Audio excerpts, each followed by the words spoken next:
All right, good afternoon, everyone. We're going to go ahead and get the Straight Bus Board going. So I'm going to call the board to order. Before we get started, I wanted to thank Marty for his 2 years of service as chair. Marty, I went back and looked at what we did over the last 2 years. I had Amendment 7, Addendum 1, and a stock assessment. So that's a ton of work to guide this board through. So thank you for your service and for including me. So this is hopefully a smooth transition. So thank you. Our second item today is approval of the agenda. Are there any additions or modifications to the agenda, including other business items? Mike Armstrong. Yes, I have other business.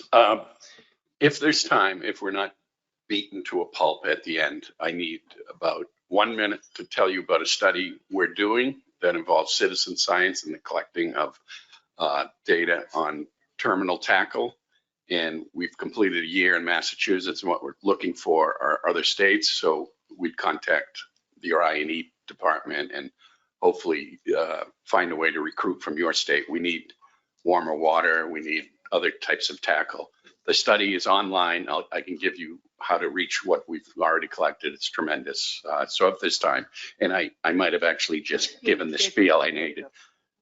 All right, thanks, Mike. I also see, I think David Borden has taken a potentially opportune moment out of the room that he had mentioned another business item. Mike Luisi, did you have other business item? Yeah, I was going to turn to David based on discussions that I've had with David Borden and you, Madam Chair.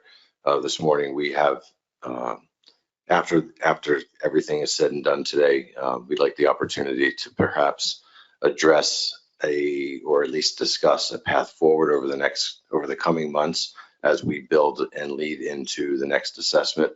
Some work that the board could potentially take on, but I'll hold the details until then if we have time. Thanks. Thanks, Mike. So are there any opposition to these additions? Seeing none, the agenda is as modified is approved by consent.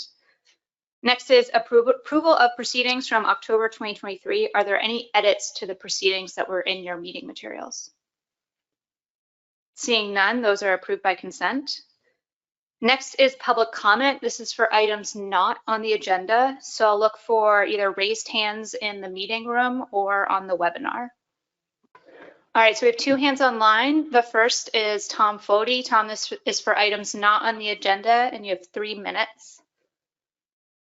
Yes, and it won't take 3 minutes because I sent a letter around to all the commissioners discussing my concerns on the producing areas and then relating the history of how we basically got to where the Chesapeake Bay states were able to harvest the coastal migratory stocks.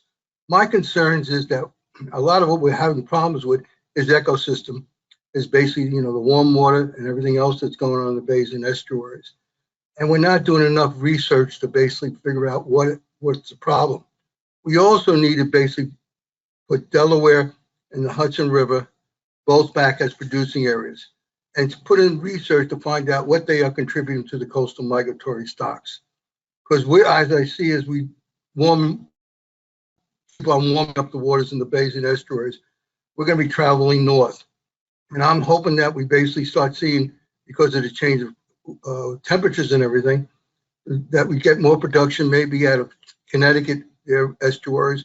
I know there's been a lot of talk for a lot of years about the Navesink River, other places in New Jersey, and also the Kennebec River. I mean, we're looking at Canada that now has a problem with the striped bass, not because there's too little, but because there's too many of them and they're eating the Atlantic salmon as they come out of the Miramichi.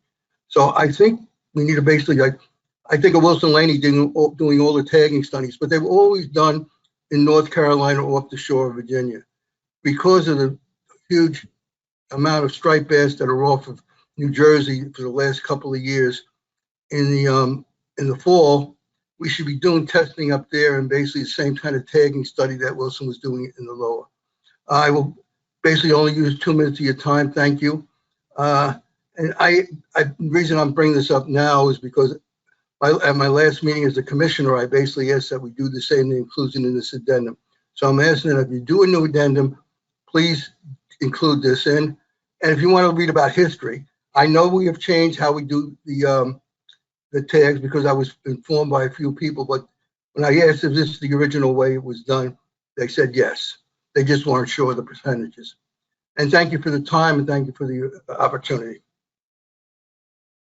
Thank you, Tom. Next, we have Paul Hartel. 3 minutes, Paul. Yes, can you hear me? Yes, we can. Okay. Yeah, my name is Paul Hartel. I've been an avid striper fisherman for over 50 years. I'd like to briefly talk about a few things that I hope you will consider for the next addendum or amendment.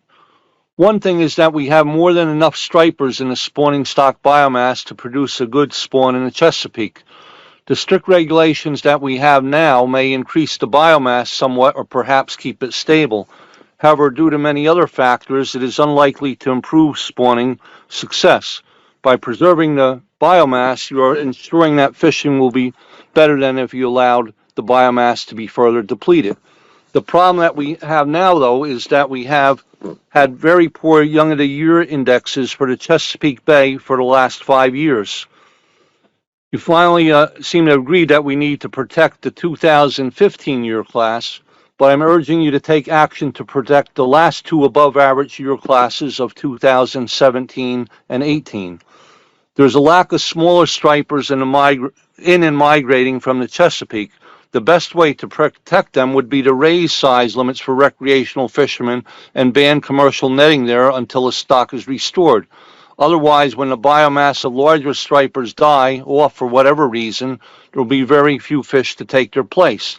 This is a Chesapeake problem, which is not as dire in other areas. On the other hand, the Hudson River stock has been very healthy. The New York Bight has become the striper capital of the world, or the East Coast rather. Thousands of boats from various states have been descending on this area in both the spring and the fall. We are experiencing what may be the best striper fishing in the last 50 years. While the catch and release crowd is thrilled with this, others who want to bring home fish to eat are very angry. They want to know why they are so severely restricted when the fish are so abundant. I'd like you to consider a few suggestions to alleviate this problem in the next addendum or amendment. Specifically, I'd like to see further studies done to determine exactly how much the Hudson River stock is contributing to the overall coastal migratory stocks. I believe that as the Hudson River stock increases, its range also increases. The stock is probably contributing to the overall coastal stocks far more than most people think. Therefore, New York and New Jersey should be given producer status so that our fishermen may have a little more access to this abundant stock. From what I understand years ago, and this is what Tom Foti just alluded to, only the Chesapeake region was given producer status along with a larger quota than the northern states. That was due to the fact that their area produced a much higher percentage of our migratory stocks. If this is still in place, it might be time to adjust the quota percentages and give some of it to the Hudson River area. I also suggest that you consider raising the minimum size limit on bass to protect the smaller ones. At the very least, I'm almost done. One more minute. At the very least, we should be given additional quota to harvest one trophy fish over 48 inches or so. I also like to include closing that several catch and release has been causing up to 50% or more of the overall removals from the biomass, and it often goes unchecked. I believe all fishermen, including those who practice CNR, should be held accountable for helping restore our stocks. Thank you for listening. Thank you, Paul. All right, those are all of the hands I see on the webinar. I'll do one more check of the room. I don't see any other hands, so we'll move on to our next agenda item. Just before we get into draft addendum 2, everyone may have heard about the recent release of the 2023 JAI indices from the Hudson River and Delaware River, both which were low. So I wanted to acknowledge that information and turn to New Jersey or New York if you guys would like to make any comments on that. And then I'll also go to Katie for a reminder about low recruitment in the draft addendum 2 projections. Thank you, Madam Chair. So the Hudson Index was recently released. I think most of the folks here at the board and listening in are aware of it, but it was one of the lowest indices in the history of the survey that goes back to 1985. Over the last 10 years, the survey has been about average for the time series, 4 out of the last 10 years, and 7 out of the last 10 years, it's been above the 25% quartile. So that's a quick snapshot of its performance this year relative to the history of it. I talked to staff about why we had such a low index in the Hudson. There isn't an obvious explanation. Our temperature profile and flows, temperature, were all in the usual range. But a couple of theories would be a zooplankton mismatch, which is not a new theory. That's also been discussed in the Chesapeake. And also we have an invasive fish called the round goby, which is pushing further and further down the Hudson estuary.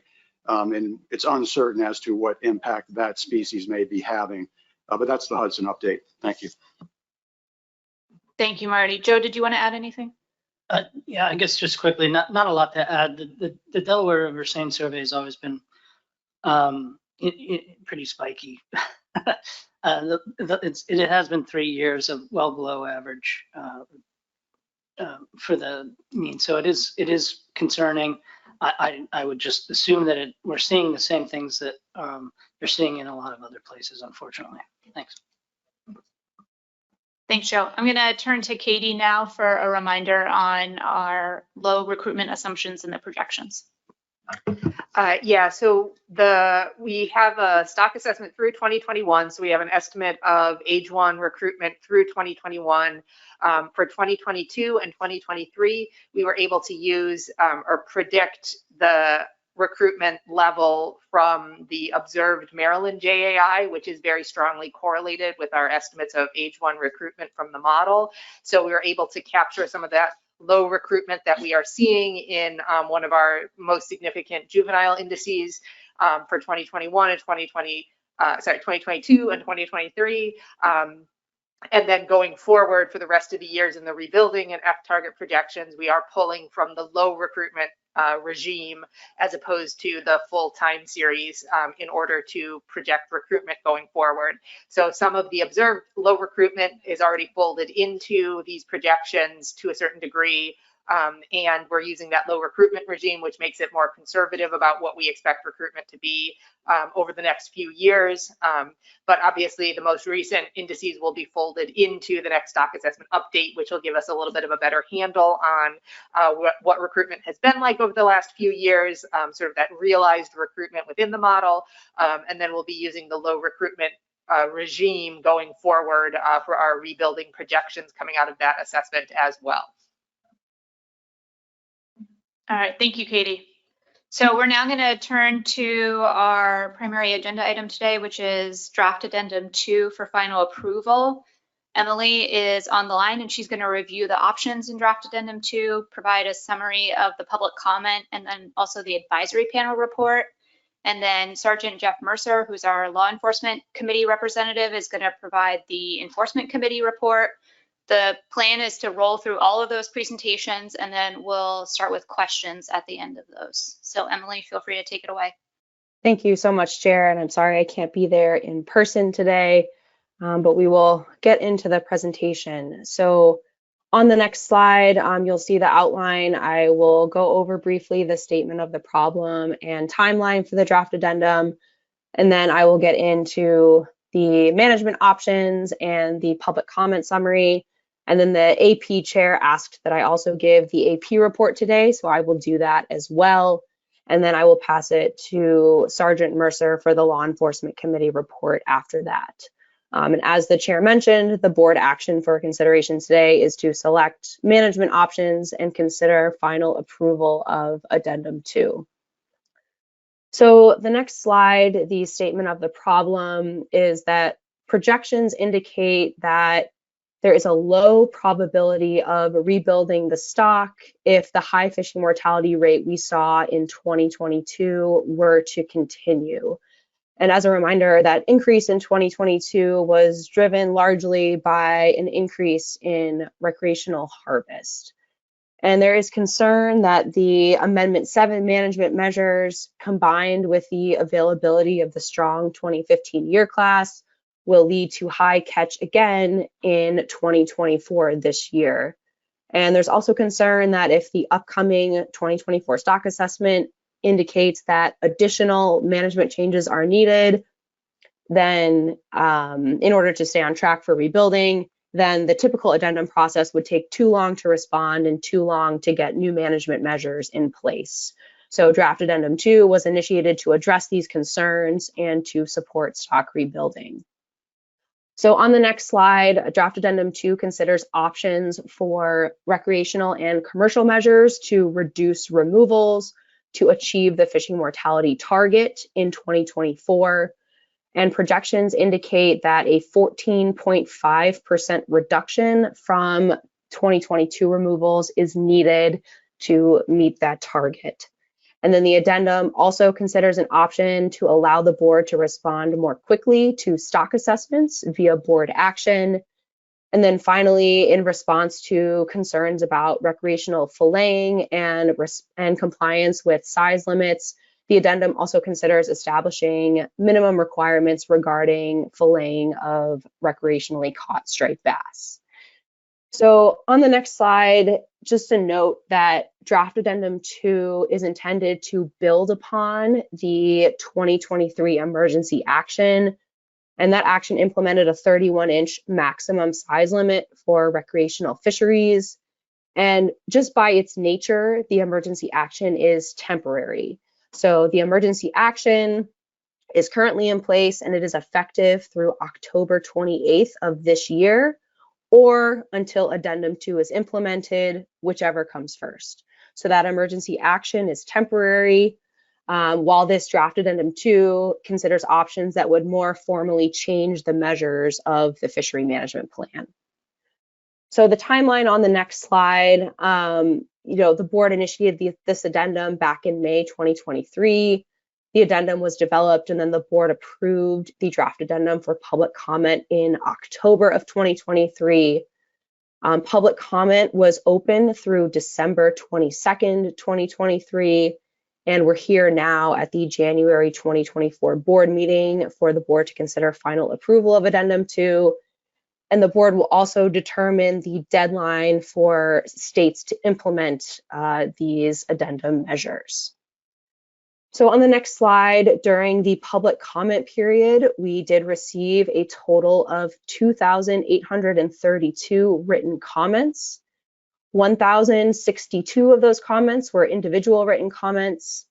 1,723 of those comments were through 13 different form letters. And then 47 organizations also submitted written comments. On the next slide, we held 15 public hearings across 13 jurisdictions throughout November and December 2023. 9 of those hearings were conducted in person only. 4 of those hearings were conducted in a hybrid format, and 2 of those hearings were conducted via webinar only. Across all hearings, public attendance was 693 people. Some people did attend multiple hearings. And then a poll or a show of hands vote on the options was used at some hearings at the discretion of the hearing officer. So next slide, moving into the draft addendum management options themselves. Next slide, as a reminder, there are 3 different sections of management options. There's the recreational options, within which there are 4 different sets of options. And then we have the commercial fishery options and then the stock assessment response options. So I'll go through each option set individually, and I'll also, while I'm on each set, I'll go through the options themselves, the public comments, as well as the AP comments. So getting right into it, here are the options for the ocean recreational fishery. The options themselves are in the red box, and then the other columns to the right show the % reduction that each option is estimated to achieve. So option A is status quo for the ocean, which is 1 fish at 28 to less than 35 inches across all modes with 2017 season dates. And for the status quo, any previously approved conservation equivalency programs could continue. All of the other options, B through E, propose changing the slot size. And so all of these alternatives would still have a 1 fish bag limit, and the seasons would be the same seasons as 2022. So option B is a 28 to 31 inch slot for all modes. Option C is a 28 to 31 inch slot for private vessels and shore anglers, and then a wider slot of 28 inches to 33 inches for the for hire modes. Option D is a 30 to 33 inch slot for all modes. And option E would be a 30 to 33 inch slot for private and shore modes, but would allow a wider slot of 28 to 33 inches for the for hire modes. Next slide. So for some specific areas, the draft addendum does allow the states of New York, Pennsylvania, and Delaware to submit area-specific management measures in their implementation plan that would achieve the same % reduction as the ocean option for that particular area. These area-specific measures are allowed for these areas that historically have had smaller size limits.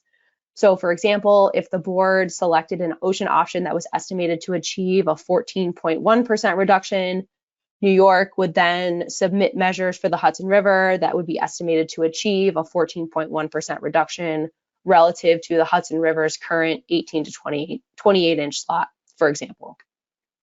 So all implementation plans, as a reminder, are subject to review by the board, the technical committee, and the plan review team.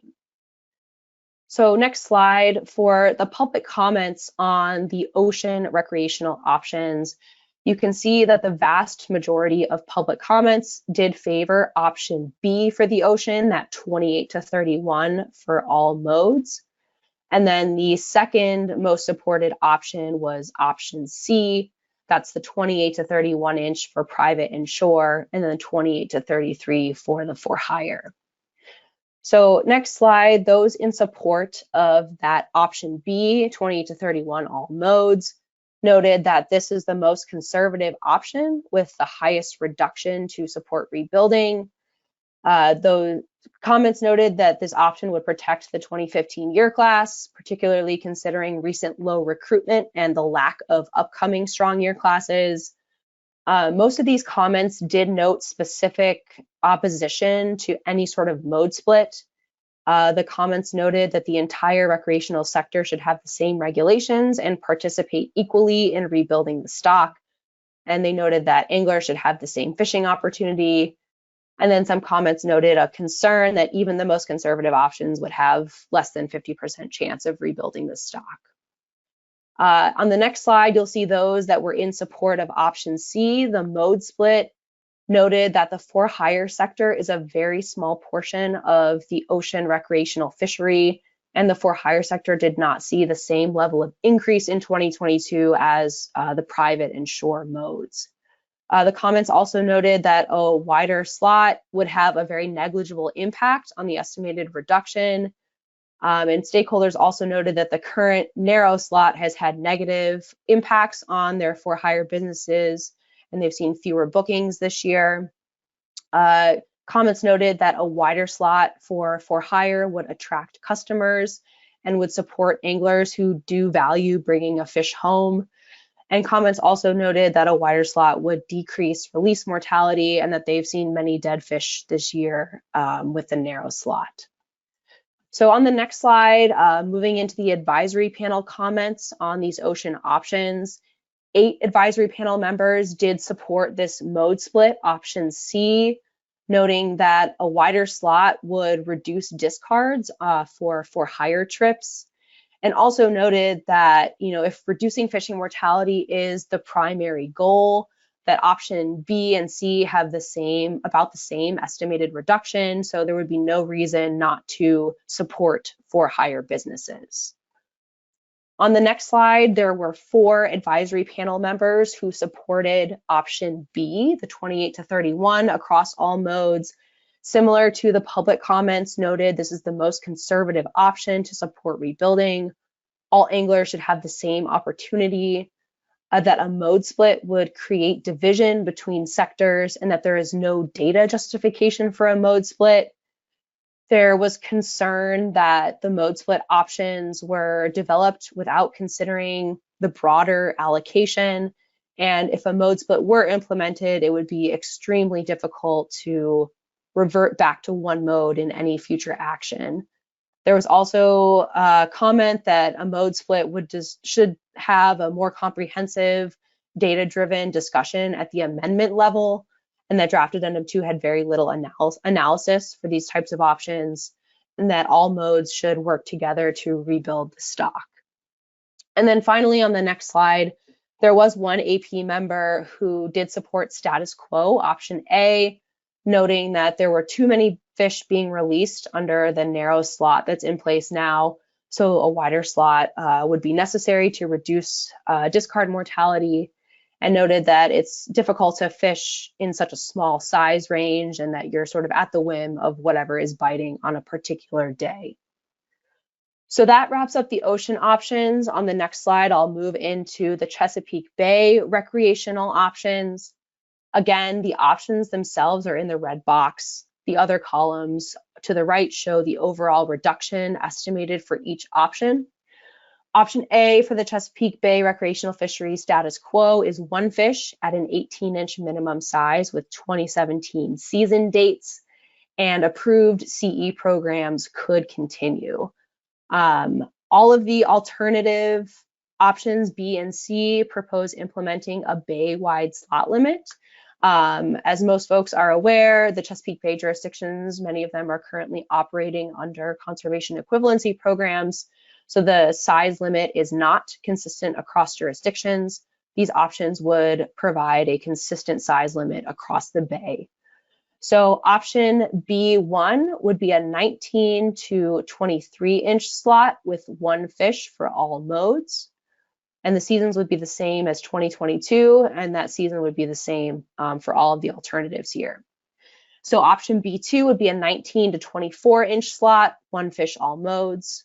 Option B3 would be a 19 to 25-inch slot, one fish, all modes. And option B4 would be a 19 to 26-inch slot, one fish, all modes. So options C, C1, and C2 also propose a bay-wide slot limit, but there are proposed different bag limits depending on the mode. So option C1 would be a 19 to 23-inch slot bay-wide with one fish for private and shore and two fish for hire. C2 would be a 19 to 24-inch slot, one fish for private and shore, two fish for hire. On the next slide, you can see the public comments. The vast majority of public comments noted that they favored either option B1 or B2, so either a 19 to 23 or 19 to 24-inch slot, one fish, all modes. And then most other comments supported option B1, that narrowest slot specifically. And then there were some comments that favored other options, most notably option B4, 19 to 26-inch with one fish, all modes, or option C2, which is a 19 to 24-inch slot, one fish for private shore, two fish for hire. On the next slide, those that supported options B1 or B2 noted that either option is estimated to meet the 14.5% reduction.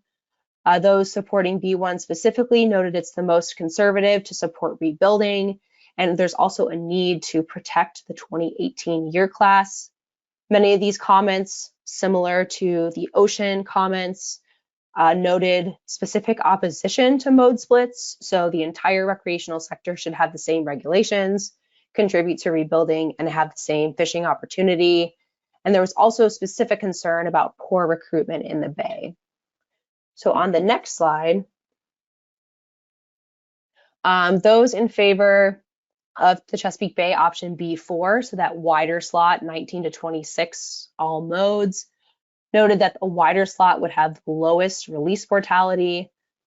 And then those that were in favor of option C2, that would be the 19 to 24-inch slot with the mode split bag limits, noted that the charter businesses in the Chesapeake Bay could not survive with a one fish bag limit, and that for-hire trips have already decreased.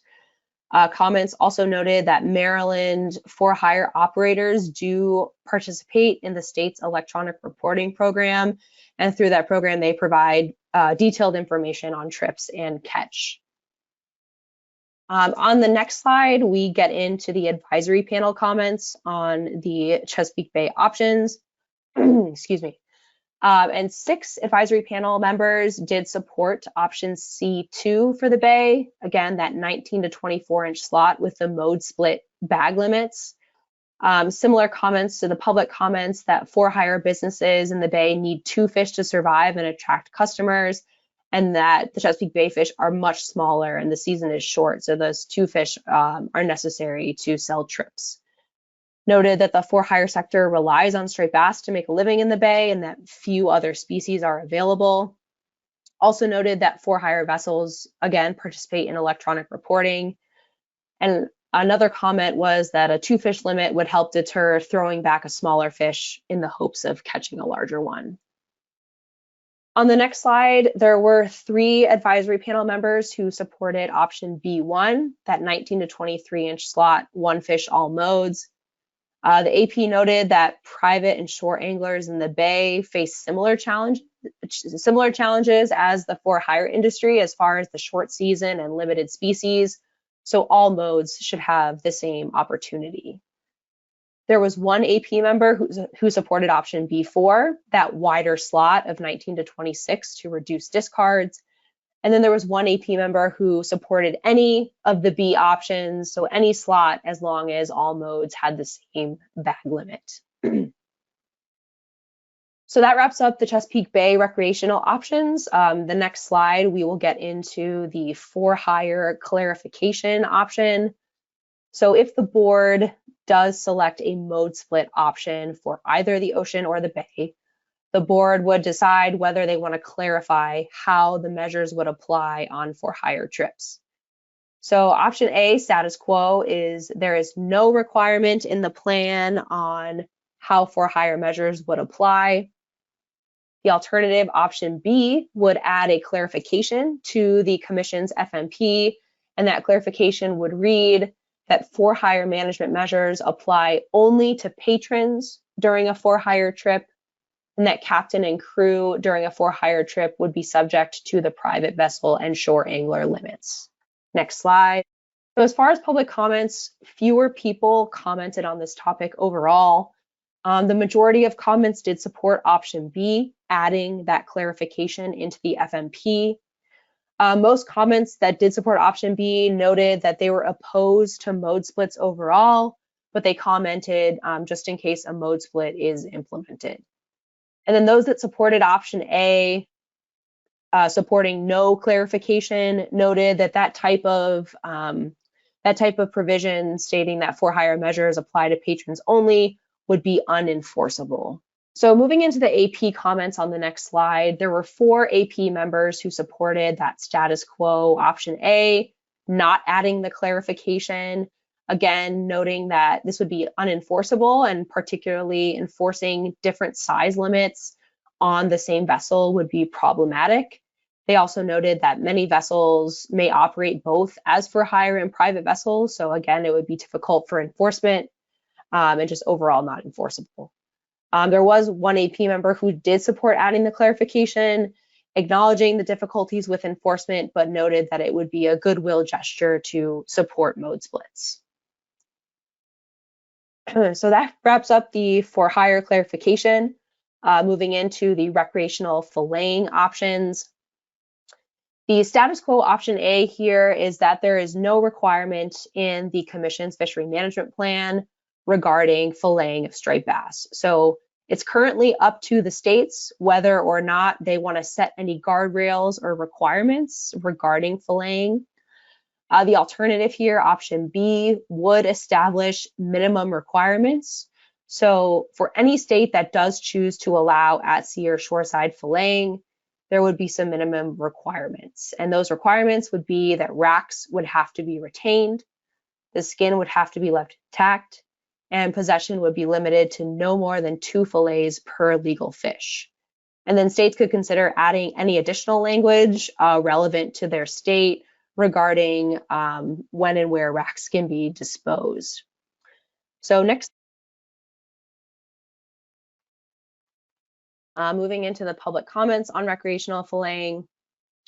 The majority of comments supported option B, that would be adding in those requirements, noting that there is a need to support enforcement of the slot limit, and those requirements would help do that. Those who did support option A noted that filleting and requirements could delay the turnaround time between charter trips, and that for-hire vessels need to transition as soon as possible between trips, and that there are questions and concerns about where racks would be disposed of, and that particular state or local rules could limit where racks could be disposed of.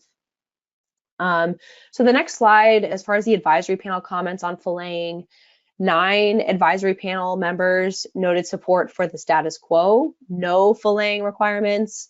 They noted that it would be really difficult to develop coast-wide language to implement these types of requirements in each state, and that the complexities here are really a state and local issue, and therefore not appropriate to include in the coast-wide fishery management plan. And then 0 AP members noted support for option B, adding in those requirements. So that wraps up the recreational options. We will move on now to the commercial options. So these commercial options are regarding commercial quotas and a potential reduction. So option A, the status quo, is commercial fisheries will continue to be managed by their Amendment 7 quotas and size limits, and existing Addendum 6 conservation equivalency programs could continue.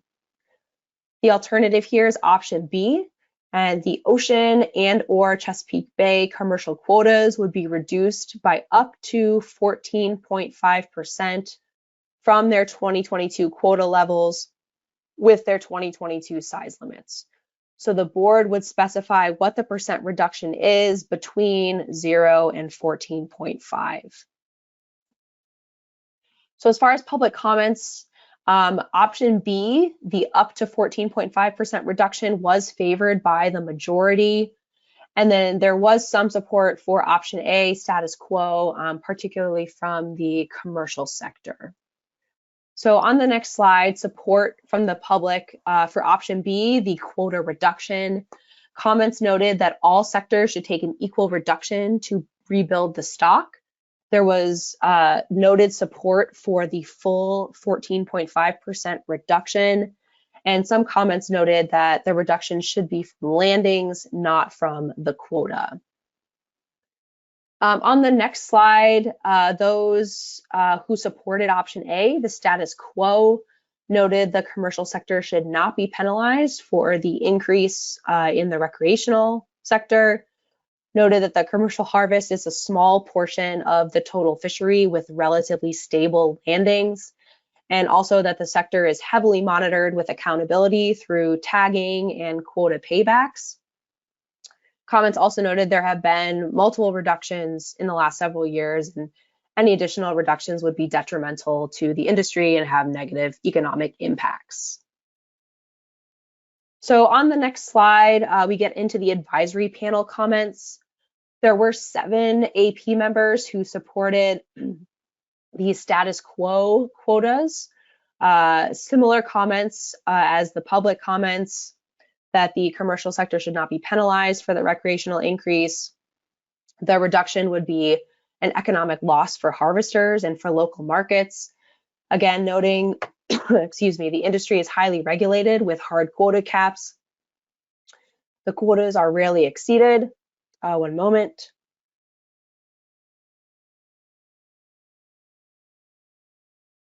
Excuse me. The quotas are rarely exceeded, and there is an immediate payback if they are. The quota underages are a conservation buffer, and that the FMP originally intended for a 50-50 split between sectors, but the fishery has become a majority recreational. And then finally, the commercial sector has adjusted gear to avoid spawning fish, and really that the excess mortality is from the recreational sector. Next slide. And then we have 4 AP members who did support a reduction for the commercial quotas, noting the reduction should be in both the ocean and the bay, noting that the environment is not producing enough fish, so both sectors need to take a reduction, noting that there is concern that some commercial fisheries do allow harvest of large spawners, and also noted that public commenters largely favored a quota reduction. Next slide. And then finally here, the last set of options is the response to the stock assessment. So if an upcoming stock assessment prior to the rebuilding deadline indicates the stock is not projected to rebuild, so if there's a less than 50% probability of meeting the target, there are 2 ways the board could respond. But before I get into that, we did have a board member request to explain exactly what a less than 50% probability result from the projections means. So I'm going to turn it over to Katie for a moment to explain that. Great, thanks, Emily. I think we have a couple of slides on this, so we're going to flip to the next slide. Okay, so when we're talking about the probability of rebuilding, kind of as a reminder, we're using projections to determine sort of what level of F we're under a specific level of F, where will we end up in 2029? And obviously there's going to be in this process uncertainty about both where we're starting from the end of the stock assessment. There's uncertainty about the abundance in 2021. And then there's uncertainty about the recruitment that we're going to get into the system from 2021 to 2029. So what you find out is that the same level of F could give you a different SSB in 2029, depending on where you're starting from and how much you're putting into the system. So we don't do just one projection. We resample from sort of where you're starting out and how much you're putting into the system to get basically a bunch of different runs of these projections under the same level of F, so that you can figure out what your SSB in 2029 is likely to look like. So next slide. So we don't get a single value for your SSB in 2029. We get sort of this distribution. And this distribution looks like, ideally it looks like a bell curve, in the sense that, if you go to the next slide, what you can see is that if you have a 50% chance of being at that SSB target, then that means your distribution is centered around that SSB target. So it's not like you have an unlimited range. It's not like you have an equal probability of being anywhere from 0 to 200,000 metric tons. Most of the SSB estimates will be close to that SSB target. Some of them will be below, some of them will be above, but most of them are going to be around that SSB target. And that's kind of what that 50% is aiming for. So even if you don't get exactly 50%, you're going to have be pretty close to that SSB target. So next slide. And if I put on this graph the SSB threshold in that dotted red line, so that you can see, even if you're sort of below that SSB target, if you're centered around that SSB target, then you have a very low probability of being below the SSB threshold. So even if, we have a 50% chance of being above that target, we're still close to the target and we're still have a high probability of being above the threshold. Next slide. If the probability is less than 50%, you can see basically sort of that distribution shifts a little. And so your likelihood of being at or above the target is lower. You're going to be centered around a smaller SSB. So you're not centered around that SSB target anymore. You're centered around a value that's a little less. But you're still close to the SSB target. So a lot of that, you can see you're not centered around the SSB threshold. You're not, but most of that density or most of those estimates of what SSB in 2029 will be are going to be below the target, but still close to it. Next slide. So that's kind of the explanation of like, what are we talking about with the 50% chance? I know a lot of times it gets translated as oh, there's a, it's a coin flip of you're either thinking about this as like a yes or a no, when in reality it's more of a distribution and kind of like where the center is and what you're most likely to be at. So maybe you're a little above, maybe you're a little below, but you're still close to that target, as opposed to kind of thinking about this as like a black and white, yes or no, we've hit or we've missed. It's not like a total, it's not a total coin flip. And that's kind of, I guess, a little bit of a different sense of probability than you might think with a 50% chance. So I hope that kind of clarifies what we're talking about, or how we're thinking about this 50% and where that's coming from. But if not, I can take questions at the end of the presentation. Thank you so much, Katie.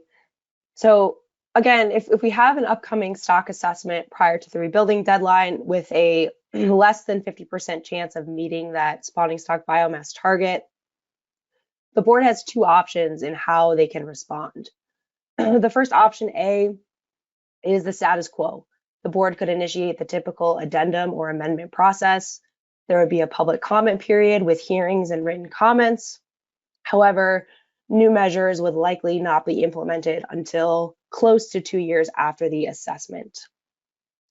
The alternative here is option B. This would be to respond via board action, where the board could change measures by passing a motion at a board meeting instead of initiating an addendum. So in this case, public comment could be provided during the board meetings or in writing prior to the board meetings. And this would allow, again, the board to more quickly respond to assessments and potentially implement measures sooner. On the next slide, you'll see that a majority of public comments did support option B, this board action process, noting the need for quick, decisive action to rebuild the stock and quickly implement new measures. These comments also noted, however, that any opportunity for public involvement should be clearly communicated. And then there were some folks that supported the status quo, and those comments noted the need for a full public comment process to make informed management decisions. On the next slide, you'll see the advisory panel comments. 10 members did support the status quo, option A.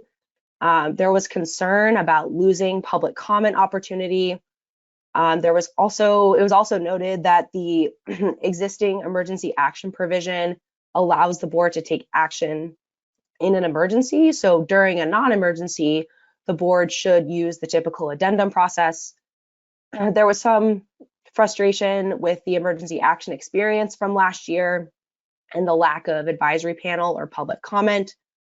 It was noted that faster is not always better, and that addendum 2 was initiated using a streamlined process alongside the emergency action, but that it did violate public trust by going beyond the anticipated scope when the mode split options were added with little debate or data. Comments noted that the addendum process is designed to work through management issues, and the AP also noted that they would like to avoid any knee-jerk management reactions. On the next slide, there were 2 AP members who did support the board action, that faster process. They noted the public comments have called for the board to act more quickly and criticized the board for moving slowly in the past, and just noted a need for quick action to rebuild the stock. And then there was a discussion, and several AP members noted that they would support some sort of hybrid option. They hoped that there was a way to speed up the addendum process, but still include a formal public comment period. The AP didn't come up with a specific hybrid option here, but there was just a support for some sort of speeding up the addendum process and including the public comment period. So on the next slide, I'm going to turn it over to the Law Enforcement Committee representative, Sergeant Mercer, to give the Law Enforcement report. Thank you very much for the opportunity to present the Law Enforcement Committee report. We conducted a virtual meeting on January 3rd to review all of the proposals to Addendum 2, and the members met and came to a consensus on which options were deemed most enforceable. The impact to the resource was not taken into consideration, only the enforceability of the options were considered. So in this presentation, I'll go through each of the options deemed most enforceable and provide some of the discussion points that were made. Moving to the first slide, I'll tackle the recreational fishery options together, as the discussion points were mostly the same for both of them. I won't rehash the options as they were just presented, but in the ocean recreational fishery, options A, B, and D were deemed most enforceable, and in the Chesapeake, option B. Simply put, the options that do not include a mode split. I guess I'll start by saying that the overarching message from the LEC is that the simpler the regulations, the better, especially within the recreational sector. Not every fisherman is a diehard angler with the regulations committed to memory, and there are plenty of casual or first-time fishermen that would benefit greatly from simple, accessible regulations. With that being said, consistent regulations across all modes within a sector would lead to enhanced voluntary compliance and less confusion. Compliance and enforcement is complicated when there are varied sizes, seasons, and possession limits for recreational fishers within the modes. I say enforcement is complicated as possession does not end when a patron leaves the vessel. We often miss the docking of the vessel and contact fishermen as they are in parking lots or other areas at boat ramps and docks when they are moving fish to their vehicles, for instance. A mode split would create a loophole for someone to claim a fish came from a for-hire vessel when in fact it did not. In consideration of options B, 1 through 4 in the Chesapeake, the Law Enforcement Committee noted that compliance with slot limits is typically higher with larger slots. Moving to the next slide.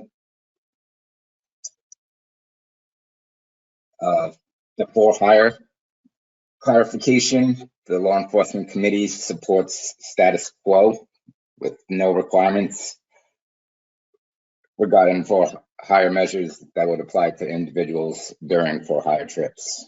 The LEC finds option B to be problematic as it requires a standard of proving who is a patron and who is a crew member. This may be doable for smaller 6-pack charter boats with one captain, but on party boats with multiple crew would be very difficult to enforce. Law enforcement would be required to pursue evidence to prove the status of an individual on a specific for-hire trip. It's not only unreasonable for an officer in the field, but may also lead to a false assumption of facts and accusations of paying patrons falsely being accused as crew members. It might be different in other parts of the East Coast, but I don't believe I've ever seen a party boat crew wearing uniforms, but I have often seen paying customers wearing hats or shirts from the boat that they had purchased on previous trips as souvenirs. This could obviously lead to confusion on who is crew and who is paying, especially when boarding at sea. If option B were chosen, it could potentially lead to toothless regulations where law enforcement action could be negated by the accused simply denying employment status, or on the opposite hand, could lead to false accusations by officers and the degradation of trust between law enforcement and the fishing community. Next slide, please. Regarding the fillet allowance, I'm sure it comes as no surprise that the LEC supports option B for minimum requirements for states that allow filleting at sea. Allowing onboard filleting of fish or other processing greatly hinders enforcement of possession limits and size limits. Requiring fish to remain intact is ideal, but for those states that do allow filleting, regulations requiring skin to remain on the fillets and counting 2 whole fish as 1 fish, regardless of the size, and requiring retention of racks would greatly aid in the identification of species and the enforceability of the regulations concerning possession and size limits. Speaking from personal experience, coming from one of the few, or possibly only state that has no fillet laws, the enforcement of size limits is particularly difficult, especially for the party charter industry, where processing at sea is the norm. Where processing at sea is allowed and this option would apply to, the LEC suggests that enforcement staff should be consulted in the formation of the regulations. Moving on to the next slide. The LEC had offered no preferred option for the commercial quota reduction options, and also had no preferred option for the response to stock assessment updates. However, we'd like to give consideration be given to straightforward opening and closing of fishing times to meet quota objectives if quota reductions were made.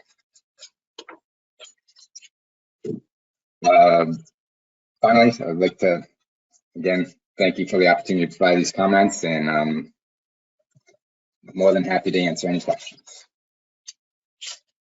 All right, thank you, Emily and Jeff, for those presentations. So at this point, this is the opportunity for questions from the board on the presentations we just received. I'm just focused on questions at this point. So does anyone have any questions? Yes, Bill Hyatt. So yes, thank you. I've got a question that builds upon the presentation that Dr. Drew made on the probability of rebuilding to target spawning stock biomass.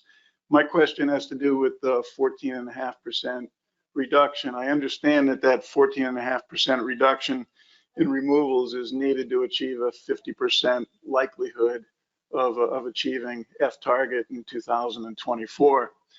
If you look on table 8 in the addendum, it has all the various permutations that could be put together based upon the options that are before us today. Looking at those, almost all of them, not all of them, but all of them range between a 12% and a 14.5% reduction in removals. And so my question has to do with looking at the range that's there. How does that affect the likelihood of achieving that F target in 24? In other words, what is the real difference in the likelihood of achieving F target in 24 between a 14.5% reduction in removals and a 12% or a 13% reduction in removals? Is it big, small? How does it lay out? Right, so great question. And I think we ended up not putting that table in this document, right? But we did do, at least for part of the previous draft, we did put together a table where we translated that percent reduction from that combination of options into the probability of rebuilding. And so it does range from, I think, about maybe, so this came with the caveats that these are kind of to help you understand where things are relative to each other. And not so much this is the definite probability of rebuilding. We'll get that probability of rebuilding out of the stock assessment update once we better understand what actual removals were in 2023, what recent recruitment has been, et cetera. But basically, I think the options range from about a 35% probability of rebuilding to maybe a little bit above 50% under some of these different combinations. So the small differences in kind of achieving that percent difference, that percent probability of achieving F target as they're propagated through to the following subsequent years will have a little bit more of an effect on your probability of rebuilding. But also keep in mind that the uncertainty around those estimates, the uncertainty around where we'll be in 2029 grows the further out you get from some of these options. So I don't know if that helps at all. Yeah, it did. You answered it in terms of the probability of rebuilding. I was kind of looking for an answer in terms of the probability of achieving F target in 24.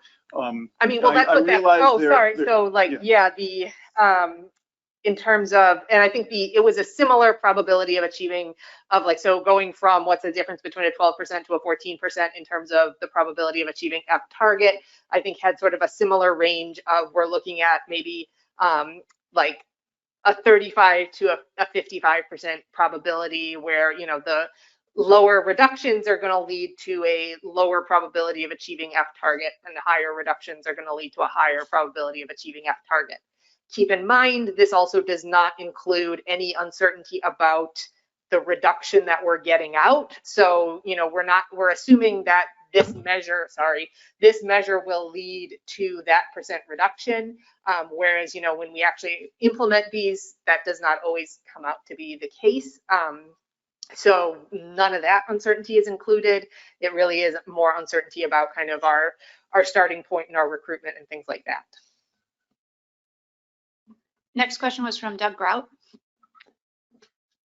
Yeah, thank you, Madam Chair. I have just a clarification and a question about the response to the stock assessment section 3.3. And I just want to be reassured that if we were to select option B, this would just be another tool in the toolbox. It would not be a requirement that we take board action at that meeting where we get the assessment. That's what I've understood, but I just want to make sure that it isn't a requirement that we have to use the board action person as an addendum. Yeah, that is correct, Doug. And Emily, just because you're on webinar, feel free to jump into some of these questions if you don't want. You don't have to listen for my name to call on you. But Emily, I'll just confirm that with you. Yes, that is correct. Not only is the board does not need to use the board action provision, the board could also decide to use it, but use it at the next meeting. So the board could, for example, receive the stock assessment and then decide to use the board action provision, but use it at the next meeting in order to have a little bit of time to consider the option. So it is a tool in the toolbox, and the board can decide how and when they want to use it. So that may answer my question, because one of the concerns I had was, you know, we say here that we could have an opportunity for written comment, but the way I saw it, there's a possibility we could take action at that meeting and say, okay, we're going to reduce the slot limit to a 2-inch slot limit at that meeting, but we wouldn't have, if we were to take action at the meeting we get the assessment, you really wouldn't have an opportunity to take written public comment, because you wouldn't even have a proposal to go by, you know, for the public to comment on. So I'd almost hope, if we do go down this road, that if we feel a need to use this tool, that we would at least wait one meeting. Thanks, Doug. And just to quickly respond to that, you know, I can only speak hypothetically because we haven't, you know, used this type of provision before, but I think the goal would be for the technical committee to not only provide the results of the assessment, but if they could, in a memo before the meeting, you know, provide some indication of what potential actions could achieve whatever the reduction is in the assessment. So there's the hope that in, you know, supplemental meeting materials, the technical committee could provide some sort of memo outlining what types of actions the board could consider. But, you know, as you stated, it's not guaranteed. You know, there would be a whole lot of lead time before the meeting. Thank you. That answers my question. Next, I have Chris Batsevich. Thank you, Madam Chair. I just want to make sure I understand option B for the recreational filleting allowance requirements clearly. So for this case, if the state requires anglers to retain the carcass, would the skin also need to be included on the fillet, or is the retained carcass enough for law enforcement to determine what species of fish it is? I'm just trying to understand, if this was adopted, how our state would need to change our regulations to make sure we're in compliance. Thanks. This is Emily. I'm going to defer to Tony, because I know there was some more in-depth discussion on that while I was gone. And that also might be something the board would need to specify later on.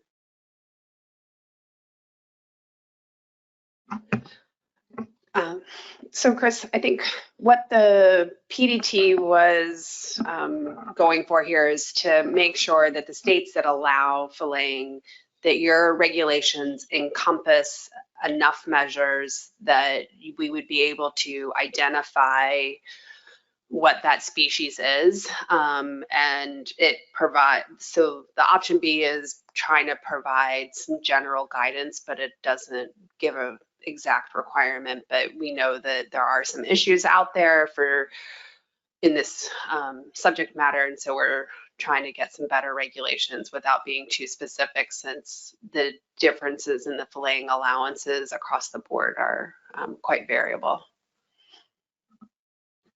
Next, I have Max, and I'll just note there are some commissioners online. I see your hands up, so you are on the list if you are online. Max. Thank you, Madam Chair. Yeah, I had a similar question about section 3.3, response to the stock assessment update.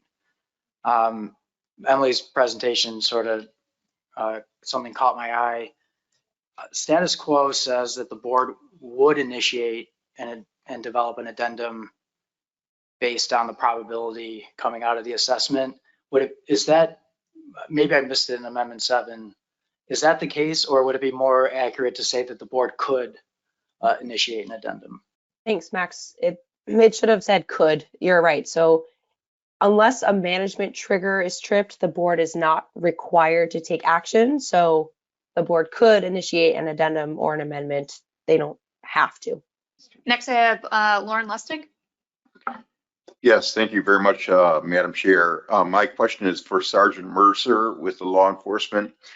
I believe, sir, that you said sometimes, and it could be certainly understandable, that the officers do not have an opportunity to meet the vessel that is actually docking. Perhaps the anglers are actually not even on the pier, but in the parking lot or getting into their vehicle. Would that indeed eliminate the benefit of probable cause to actually talk to them or examine fish that they might have in their possession in a cooler or a similar circumstance? Thank you. I think that would vary from state to state in terms of what's in their regulations and state laws. Certainly in practice, officers often ask to see what is in the cooler, and if they consent, then they look in the cooler. So it's very often that's how we interact with anglers and check them as they're walking off the dock or back to their vehicles, and we ask to look in the cooler. So like I said, that opens up a loophole to claim the origins of the fish to be from a for hire when in fact they were not. Lauren, did that answer your question? I know it was a little garbled there. Yeah, it was garbled, but I got a sense of what the answer was, and I think the key word was voluntary. If the anglers were willing to speak to the officer or open coolers or the like, then that's a big benefit. But if they were not and refused, it would seem to me there would be no probable cause to take any action, further action that related to that case. Jeff, if you want to respond to that, you can, or we'll just go on to the next person. Yeah, that's could certainly be the case if they refuse to be inspected based upon state law.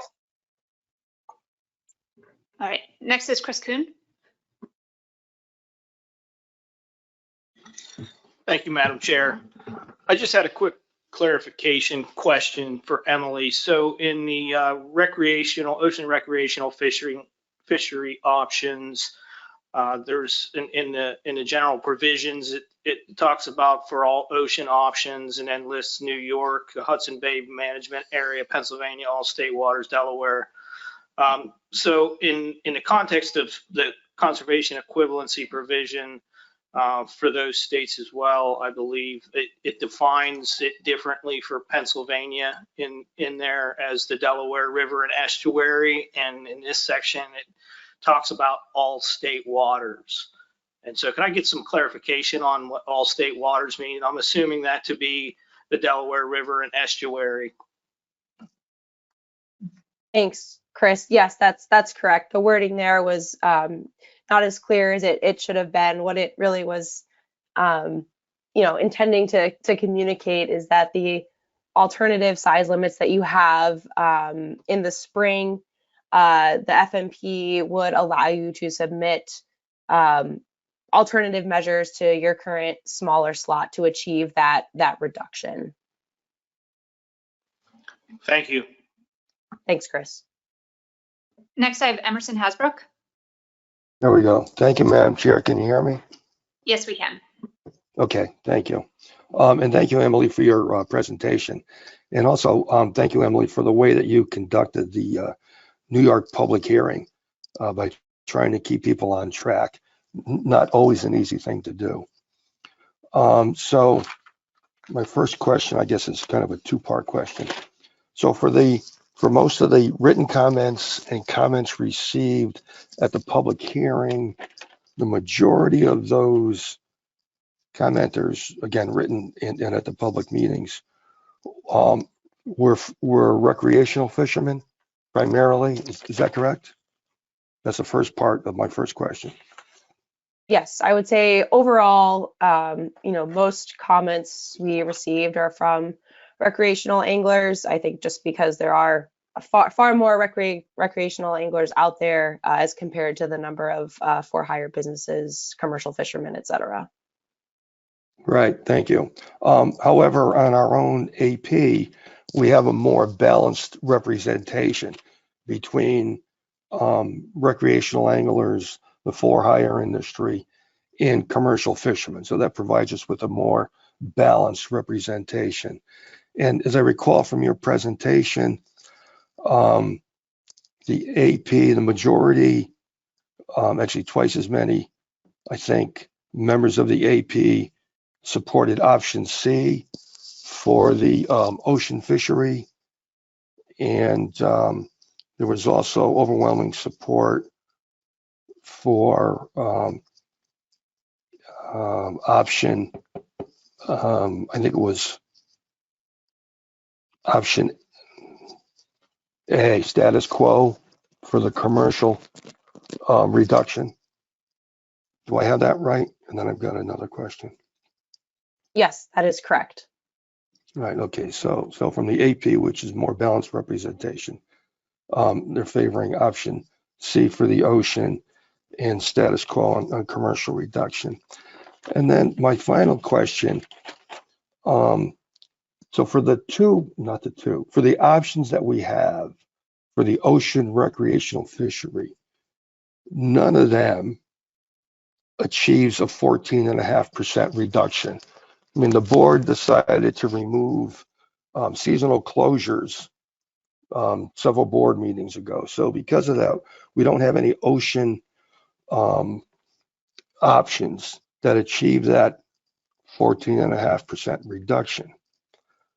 So similar, I guess, to what Bill asked a few minutes ago, how does the fact that no matter what we choose for the ocean recreational fishery, no matter what we choose, we're not going to get the 14.5% for that sector? What are the implications for us achieving, the 50% probability of attaining the F that we need to going forward? And I guess that question is for Emily or Katie or whoever might be able to answer it. Thank you. Thanks, Emerson. Yeah, and I'll just note before I get into that question, just for the advisory panel report, it wasn't a consensus. There were some folks who had the sort of minority option recommendations. So I just wanted to point that out. Yes, as far as the ocean options, correct. None of the ocean options have a projected estimated reduction of that 14.5%. So the implication there is that does lower the probability of depending on what ocean option, what options are combined with all of the other options. So if you pick an ocean recreational option, that's going to be combined with a Chesapeake Bay recreational option, that's going to be combined with a commercial option. So it's really the combination of all three options, and what that estimated reduction is really what will dictate, what our probability is of meeting the fishing mortality target in 2024 is, and further on, what that means for the rebuilding probability. So, one, it kind of depends with what other options the ocean option is combined with. But two, as Katie mentioned, if you look at their PDT did put together some estimated probabilities of achieving F target based on the combination of options. So if you look at, the combination of options that gets you the lowest estimated reduction, which I believe was around 11%, the chance of achieving the fishing mortality target in 2024 is around 33%. And then if you look at the combination of options that gets you the highest estimated reduction, which I think was somewhere around 15%, you have like a 53% chance of achieving F target in 2024. So really the combination of options will dictate what the ultimate probability is of achieving F target in 2024. Thank you. Follow up, Madam Chair. Emerson, I'm going to ask you to keep it pretty brief here because this is your fourth question. Okay, I'll go quick. So then, based on that response, we're going to be dependent upon other sectors, meaning the Chesapeake Bay sector and the commercial sector, to make up for the fact that we're not going to achieve the reduction we need in the ocean recreational fishery. Thank you.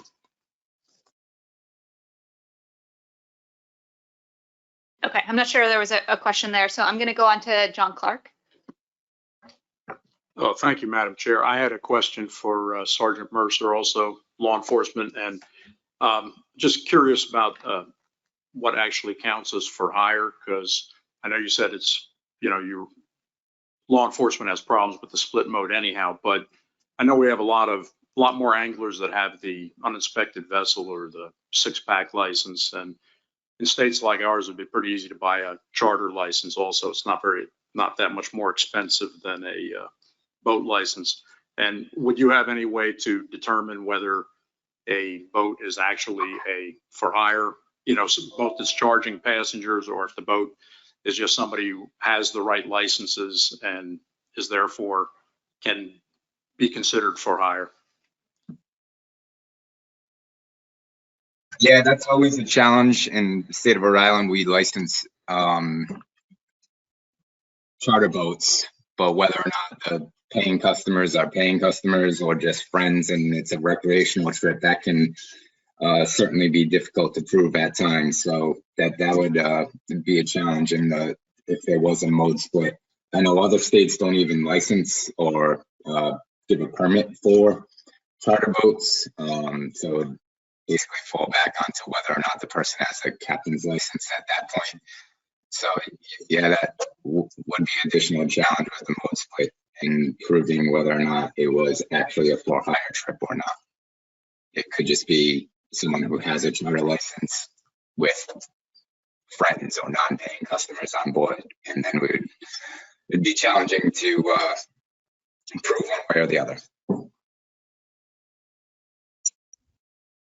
Okay, that is the list of questions I had. So we are going to move on to the fun part here, which is motions. I am expecting a lot of motions, so I'm going to take the options or the issues in the order that they're presented in the document. I'm planning to use the kind of 3 in favor, 3 opposed approach. So when we get a motion, I'll ask for hands in favor, opposed, and we'll go through that. And I think this was already said, but since draft addendum 2 was already taken out for full public comment, I'm not anticipating going to the public during the motion making period. So I think those are all the announcements. So I saw a hand, Mike Armstrong, would you like to make a motion? And this would be on the ocean recreational options. Thank you, Madam Chair. I guess we'll get right into it. I have a motion, and it is moved to approve under section 3.1.1 Ocean recreational fishery option B, one fish at 28 inches to 31 inches with 2022 seasons applying to all modes. Thank you, Mike. I'm gonna, Dennis is seconding that. We're just gonna give staff a moment to get that on the screen. Armstrong was the maker of the motion and Dennis Abbott seconded. All right, while staff are getting that on the board, are there people, Mike, I'll obviously go to you first for a rationale, others who would like to speak in favor of the motion? Anyone who would like to speak against the motion? Justin, okay. Go for it, Mike. I think there's a whole ton of reasons why this is the right way to go. The first being right on the first page of the document, these are interim measures. This is really what this addendum is about. And I have a little remorse that other things got put into it because this is the crux of the problem. This continues a very successful 35% reduction in harvest coming from 2023 will continue through 2024. For enforcement and compliance, the rules stay the same. And I'll touch on it. It does not support sector modes. Now is not the time with a looming disaster that we see in the 5 failed year class to start carving out exemptions and special fisheries.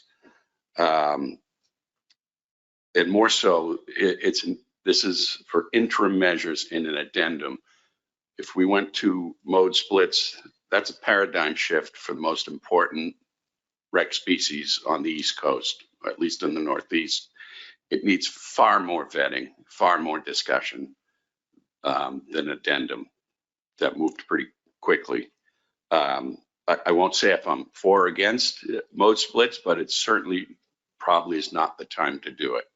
We need to get through this year and get through the assessment. And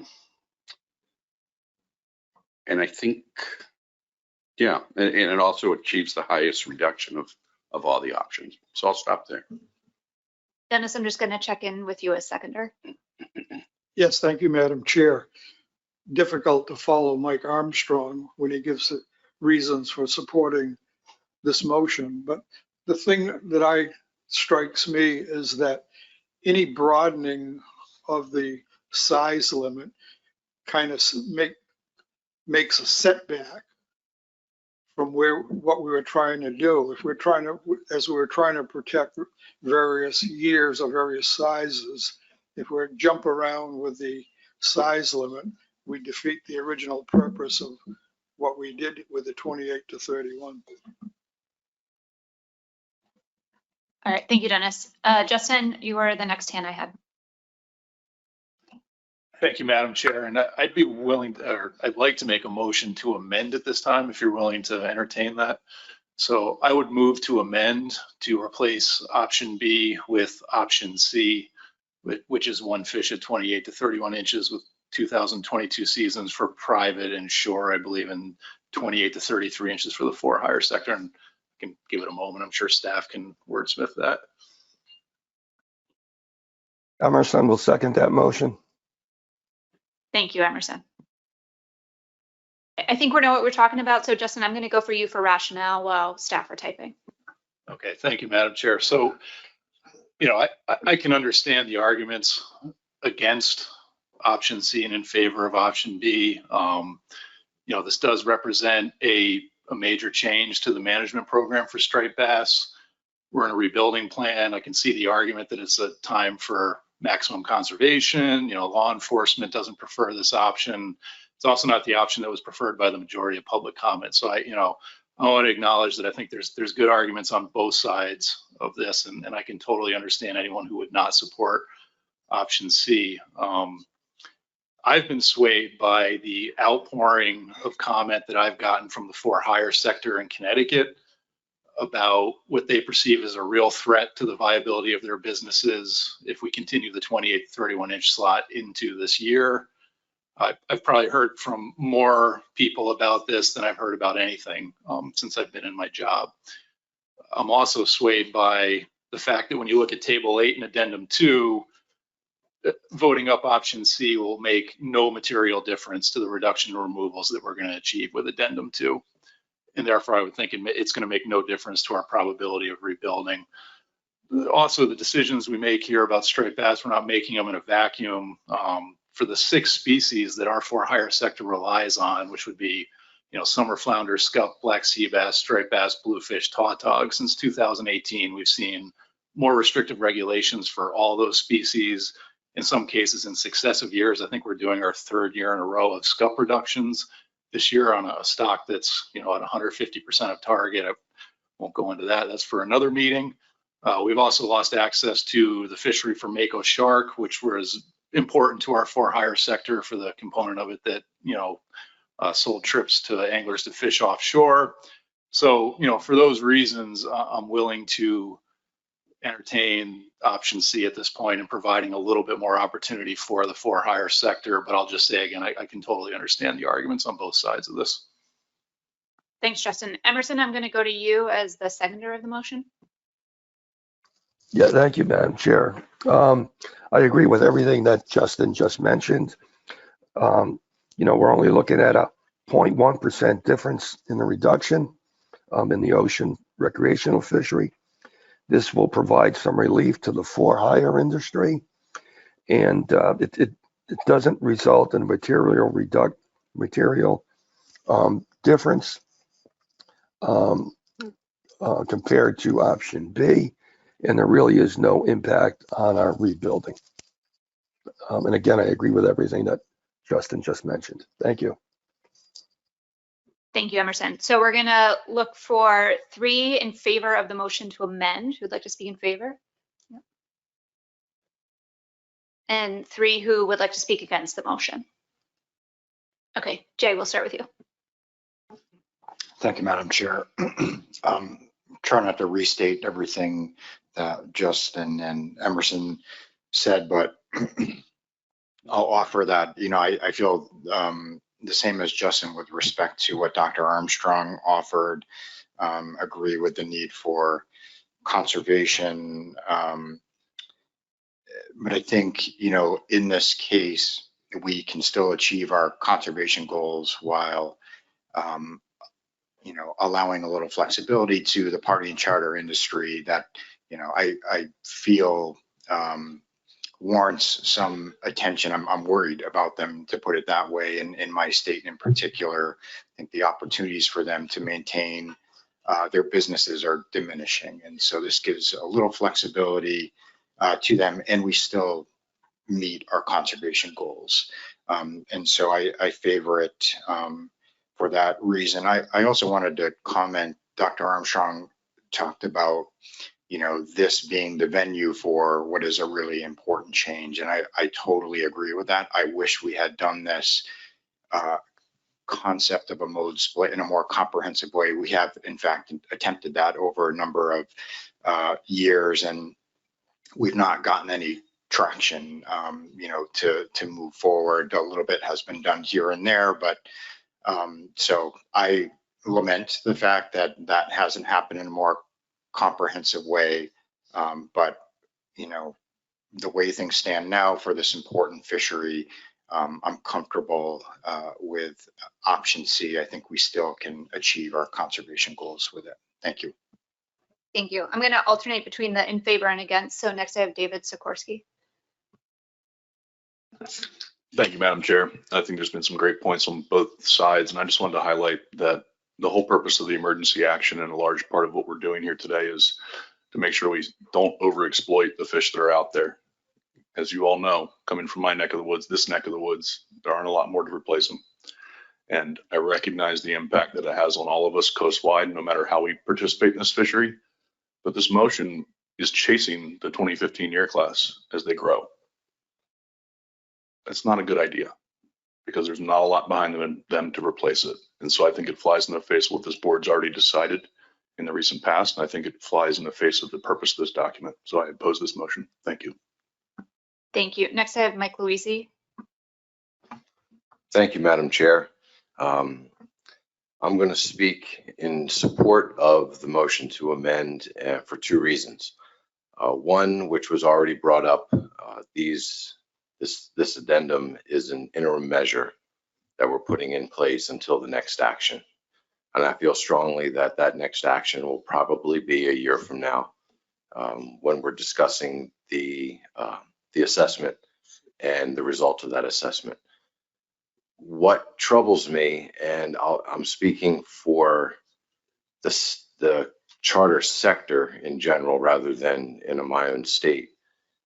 We walked into the board meeting in May having received preliminary estimates from MRIP, which we all realize and understand the uncertainties around that. And we decided to initiate emergency action and follow that up with an addendum in order to stop the bleeding. And we did, and we moved forward. And there, in my opinion, there was no consideration for the businesses, the industry that relies so heavily upon this fishery to maintain that business structure and moving forward. So as this addendum carried itself on throughout 2023, this option developed and became something that was out for public comment. And it offered an opportunity not only for the public to speak to us personally, but to provide comments regarding the need for some flexibility in the charter boat business operation to be successful. And with the understanding that this is interim, I feel that this is the opportunity to provide that bit of flexibility, knowing that with almost full 100, I'm fully certain that a year from now we'll be working on another document which will take into the bigger picture much more than just what it is we're talking about today. My second reason for supporting this is, and depending on how many people want to comment, in about a half an hour, I'll probably be asking for a similar response for the Chesapeake Bay. Now, that is not a change, it is just a continuation, but the state of Maryland, our agency believes that continuation for the for-hire, the mode split in Chesapeake Bay is something that we'd like to continue. And therefore, I'm going to support the states in this case that would support this amended motion, and that's my position. Thank you, Madam Chair. Thank you. Next, I have Max Appelman. Thank you, Madam Chair. I'm having a hard time supporting this motion to amend, not because of mode splits. That's not what my comments are about. It's about the risk and uncertainty of such a change in policy at this, given the situation that we're in. Overfished stock, we're nearing the last few opportunities in our rebuilding program to achieve our targets. We know that bag and size limit analyses for the recreational fishery are very uncertain. We've seen it with striped bass time and again. The probabilities are based on maintaining fishing mortality at the target, which we have not done for more than 1 or 2 years in a row. And there's just not enough information to say with any confidence that a change in policy like this at this time won't undermine our core objective, which is rebuilding the stock. So I'm having a hard time supporting this motion to amend for those reasons, not because of the policy in and of itself for mode splits, but for the risk and uncertainty that this would introduce in our rebuilding program. Thank you. I didn't have another hand to speak in favor, so Dennis, you'll be to speak against. Last hand for that. Okay, here we go. Thank you, Madam Speaker. I might be quite lengthy in my words today. I'm opposed to this motion. I'm opposed to it for a number of reasons. And one of them is I see a basic unfairness. There are millions of people who fish with striped bass, and there's a small minority that are in the for-hire sector. I don't see how we should advantage one group over another group, especially regarding the numbers. And let me give you an example. If this was to be the direction we go. Every summer I fish with Richie White, former commissioner here. His boat is docked nose to nose with a gentleman named Peter Whalen, who's on the advisory panel. I don't think it's fair for me to walk down the boat to Richie's boat and go fishing and have to fish under a 28 to 31 where some fellow that's shelling out a few dollars is going to be able to go out and fish and catch fish from 28 to 33. It's very unfair, very unfair. So that's why I'm opposed to it. But let me back up a little bit. Let's go back in time. I'm going to pull a John Clark here, who pulled a Tom Foti yesterday and took us back in history. And you folks know that I'm not a pastor, but I'm about to give you a sermon. And I know that I'm probably preaching to the choir because some of you won't probably listen to what I have to say. I'd like to say that I've been sitting on the striped bass board for 28 years. The only person in this room that was sitting there when I arrived was David Borden. Everybody else came, but David Borden left, and I am blessed. He's now a returnee. You know, back in those days, there were what we call the silverbacks, people like Phil Coates and Gordon Colvin, Lou Flagg, John Nelson, and who else did I write down? Ernie Beckwith, Bruce Freeman, Pete Jensen, my goodness. So in 28 years, I've attended probably 70 to 80 striped bass meetings. And backing up a little more, when I began on this striped bass board didn't exist as it does now. I was the token representative in 1998 to the striped bass board. And Tom Foti, I think at the time, was the governor's appointee prior to us having each state have 3 members be fully recognized commissioners here. And let me remind you that 15 years ago, I said, and you can look online, that we're not paying attention to the canary in the mine. You know, the canary's ready to drop off because the air in the mine is very poor and the striped bass are in a very bad condition. At another point, probably in the same time frame, I stated at a meeting that we continue to do the things which I consider death by 1,000 cuts. And already we haven't passed this addendum, and we're also ready to start applying cuts. Maryland has a proposal, they told us. New Jersey has a proposal. Connecticut just offered something that's more liberal. A long time ago, Yogi Berra said, when you come to the fork in the road, take it. We always tend to take the easy path. And the easy path has taken us to where we are today.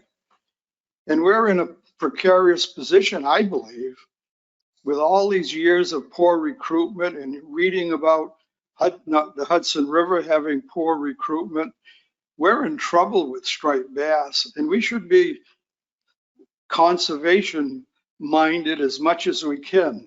It's as plain as the nose on our face that we have to be as conservative as we can if we intend to reach rebuilding by 2029. And I think it's patently unfair to continually advantage some while we disadvantage others. It is not fair to some states to be able to have to fish under different size limits because of what we've done when other states are paying the price. So I think really, again, this is part of the sermon.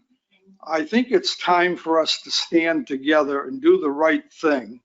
And the right thing is to do the right thing for the resource and not always to look for what's best for some segment of our community in our state. And I do understand that a lot of you folks work under a number of pressures. Political pressures in your states are probably, they're things that you have to deal with. But most of you who are state directors are biologists. And I think as biologists, you should see what the right thing to do is and not continually do what I consider is not the thing to do. Let's not kill the goose that lays the golden eggs. Let's not make this like the American buffalo until we, kill every creature in the sea, which I don't think we would ever do. And again, I understand that there's many factors, the environmental factors that we deal with and whatnot. But my urging to you is to do what's best for the resource. What's best for the resource? The public keeps telling us. You saw the public comments by the thousands telling us what we should be doing. And we're sitting here and we've done it meeting after meeting. Whenever we've had addendums to deal with, we tend not to do what we should, in my opinion, what we should be doing. And I'm getting near sunset as being a member of this commission. I'm on my last year for sure. Maybe it's my last meeting. I haven't decided, but it makes no difference personally what you do, because to me, I don't have much of a hand in fisheries, never have, but I've always wanted to do the right thing. And I urge you all to do the right thing. Thank you. Adam, Nowalski, I saw your hand go up. Were you looking to be the third slot in favor? Okay, we're going to go to Adam, and then we have Eric Reed online, and then we're going to caucus. Thank you very much, Madam Chairman, for allowing an equal number of comments to speak both in for or against on this issue. I want to thank Mr. Abbott for his comments beforehand, because while we're on different sides of the issue, I think he brought forward 3 very good points that I agree with 100%. However, they lead me to a different outcome. The easy path is to simply take cuts. We know that. We know how to do that. The much more difficult path is to find a way to achieve conservation while maximizing the societal and impacts, the economic benefits that the resource also provides.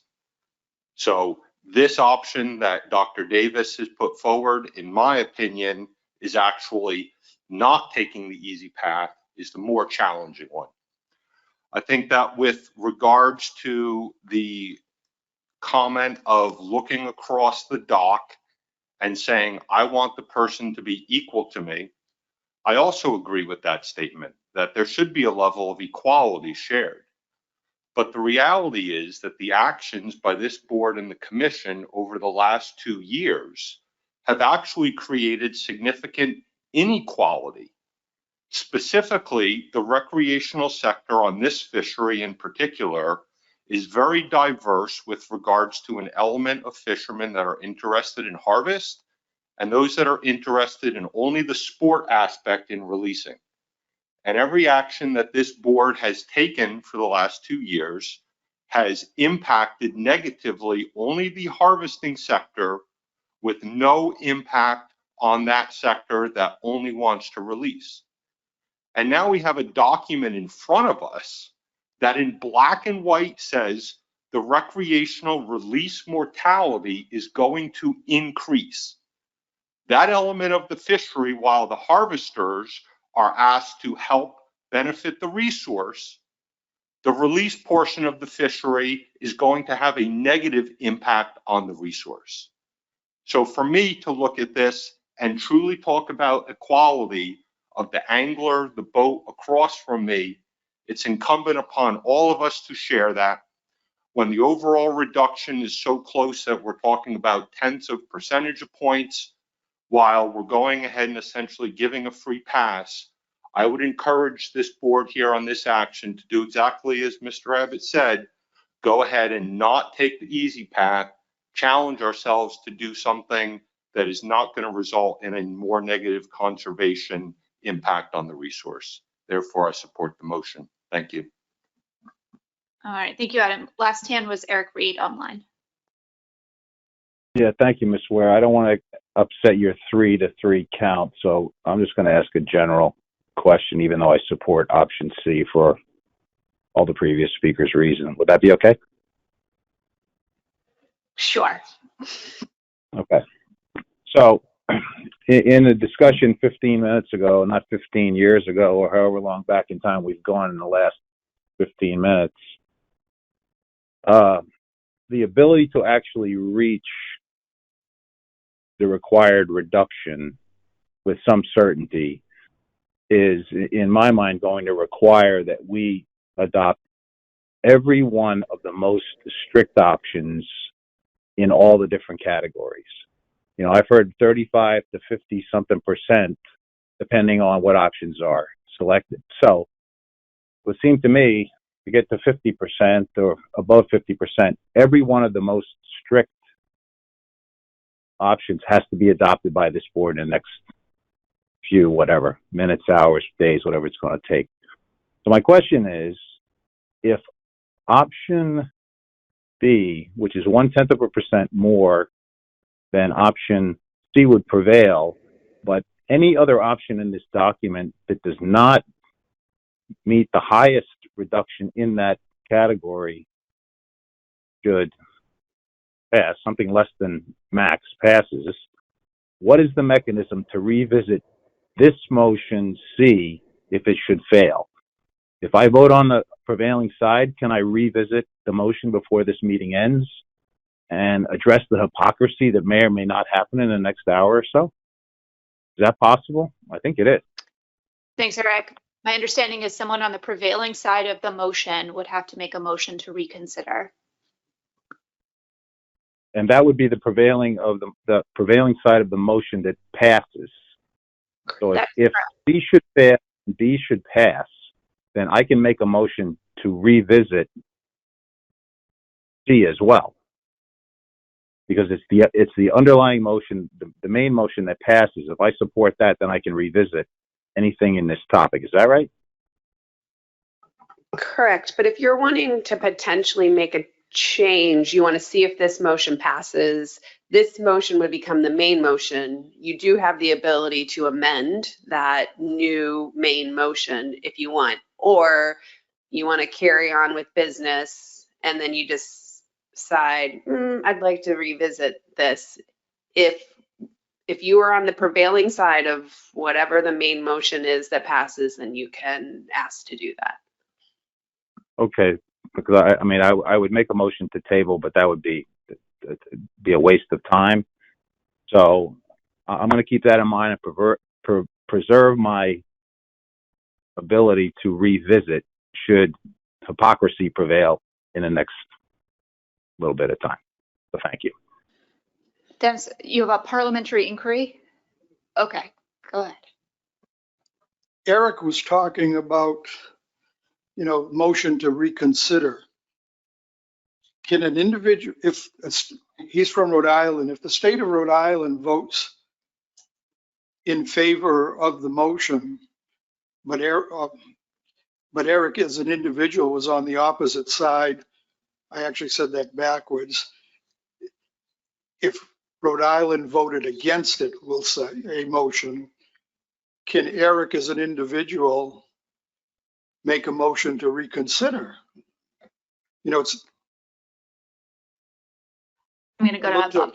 Look to Bob for the clarification. Yeah, obviously we don't record how individuals vote within a caucus. So how the state votes collectively is what's on record, and that's what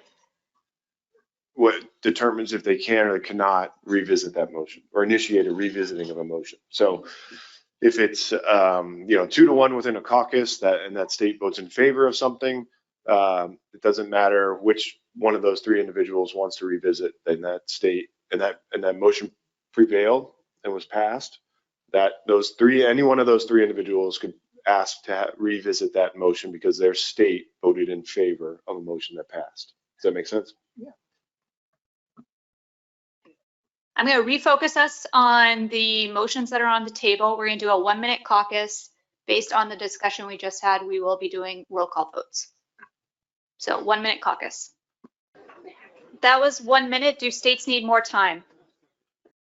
Okay, I'm not seeing anyone raise their hand for more time. So we're gonna, Connecticut needs more time, 30 more seconds. Okay, everyone is good to go. So we are voting on the motion to amend. All those in favor of the motion to amend, please raise your hand. Rhode Island, Connecticut, New York, New Jersey, Potomac River Fisheries Commission, Maryland, Delaware. All those against the motion to amend, please raise your hand. New Hampshire, Maine, Virginia, District of Columbia, North Carolina, Pennsylvania, NOAA Fisheries, Fish and Wildlife Service, Massachusetts. This All is Emily. I counted 7 in favor, 9 opposed. We did as well. Thank you, Emily. So the motion to amend fails 7-9. So we'll get the main motion back on the board. Are there any other motions to amend the main motion? Okay, once staff have the main motion on the board, we will vote. Does anyone need time to caucus? Okay. Okay, so the main motion is on the board. All those in favor of the main motion, please raise your hand. New Hampshire, Maine, Delaware, Maryland, Potomac River Fisheries Commission, Virginia, District of Columbia, North Carolina, NOAA Fisheries, Fish and Wildlife Service, Connecticut, Pennsylvania, Massachusetts, Rhode Island, Virginia. You're trying to trick me by voting twice. I see that. You're testing me. Is there anyone opposed to the motion? New York, New Jersey. Okay, so the main motion passes. I have 14-2. I have that as well. All right, now we're going to do the same thing for the Chesapeake Bay. So when staff are ready, we'll get a blank screen up there and I'll look for a motion on the recreational measures for the Chesapeake Bay. Not all at once. Mike Luisi. Yeah, thank you, Madam Chair. I sent motions to Emily and you. I'll just wait till it gets on the screen so I don't butcher it. Hopefully I'll get a second and then I can provide some rationale. Okay, Mike, is this the motion you're looking to make? Okay, thank you. So I'd like to move in section 3.1.2 Chesapeake Bay Recreational Fishery Option C2, 19-inch to 24-inch slot, 1 fish for private vessels and shore anglers, and 2 fish for hire in the 2022 seasons. Thank you. Do we have a second on the motion? Yeah, Ingrid.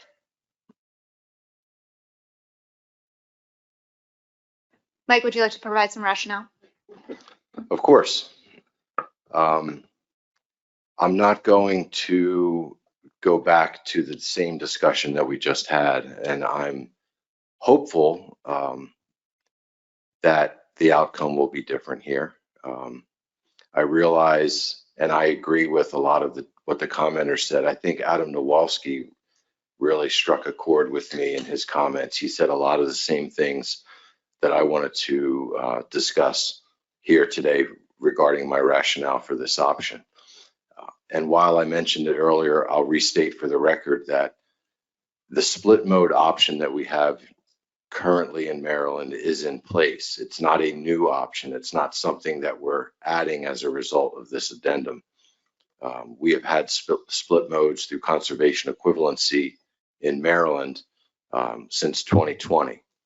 And one of the points that I want to reference here that I don't think everyone is fully aware of, at least in the discussions that I've had with folks this week is that when we implemented those measures, we added a provision for the charter fleet to be able to exercise that flexibility in having two fish for their clients by voluntarily signing up for and agreeing to do electronic reporting through a state-of-the-art electronic reporting system that we have in place for our commercial fleet. Since we've done that, we have acquired from the charter fleet an enormous amount of information that would not readily be available to us or to all of us through the paper reporting or the regular reporting that was the standard for many years.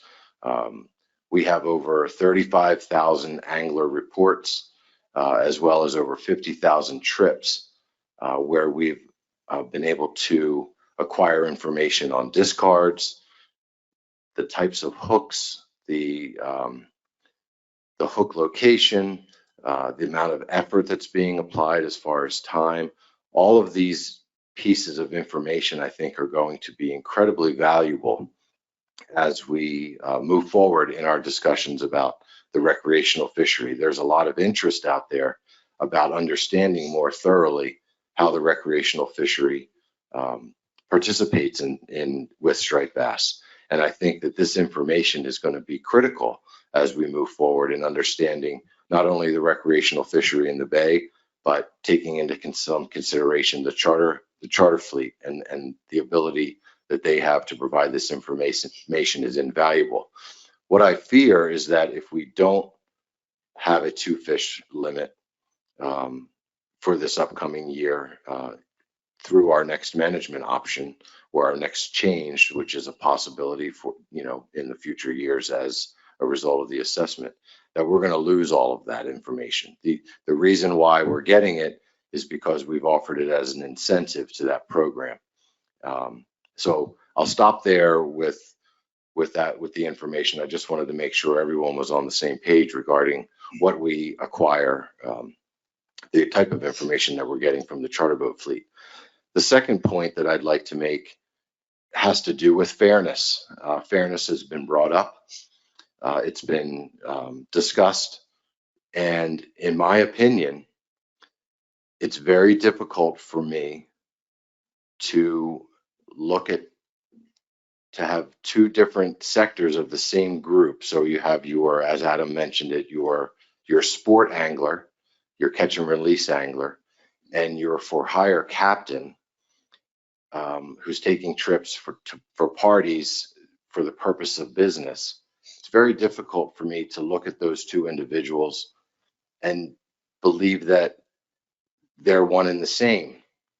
There's a gentleman in the audience here today who represents the state of Maryland as the vice chairman of their charter boat association. And I'll be honest, his heart's probably beating out of his chest right now, wondering what's going to happen as a result of this action that we're about to take. And, there is such a desperate need for that business to be able to continue operating as it is in the near term, that anything less than C2, the option under C2, is going to be a devastating blow to that community and that charter boat operation in the state of Maryland.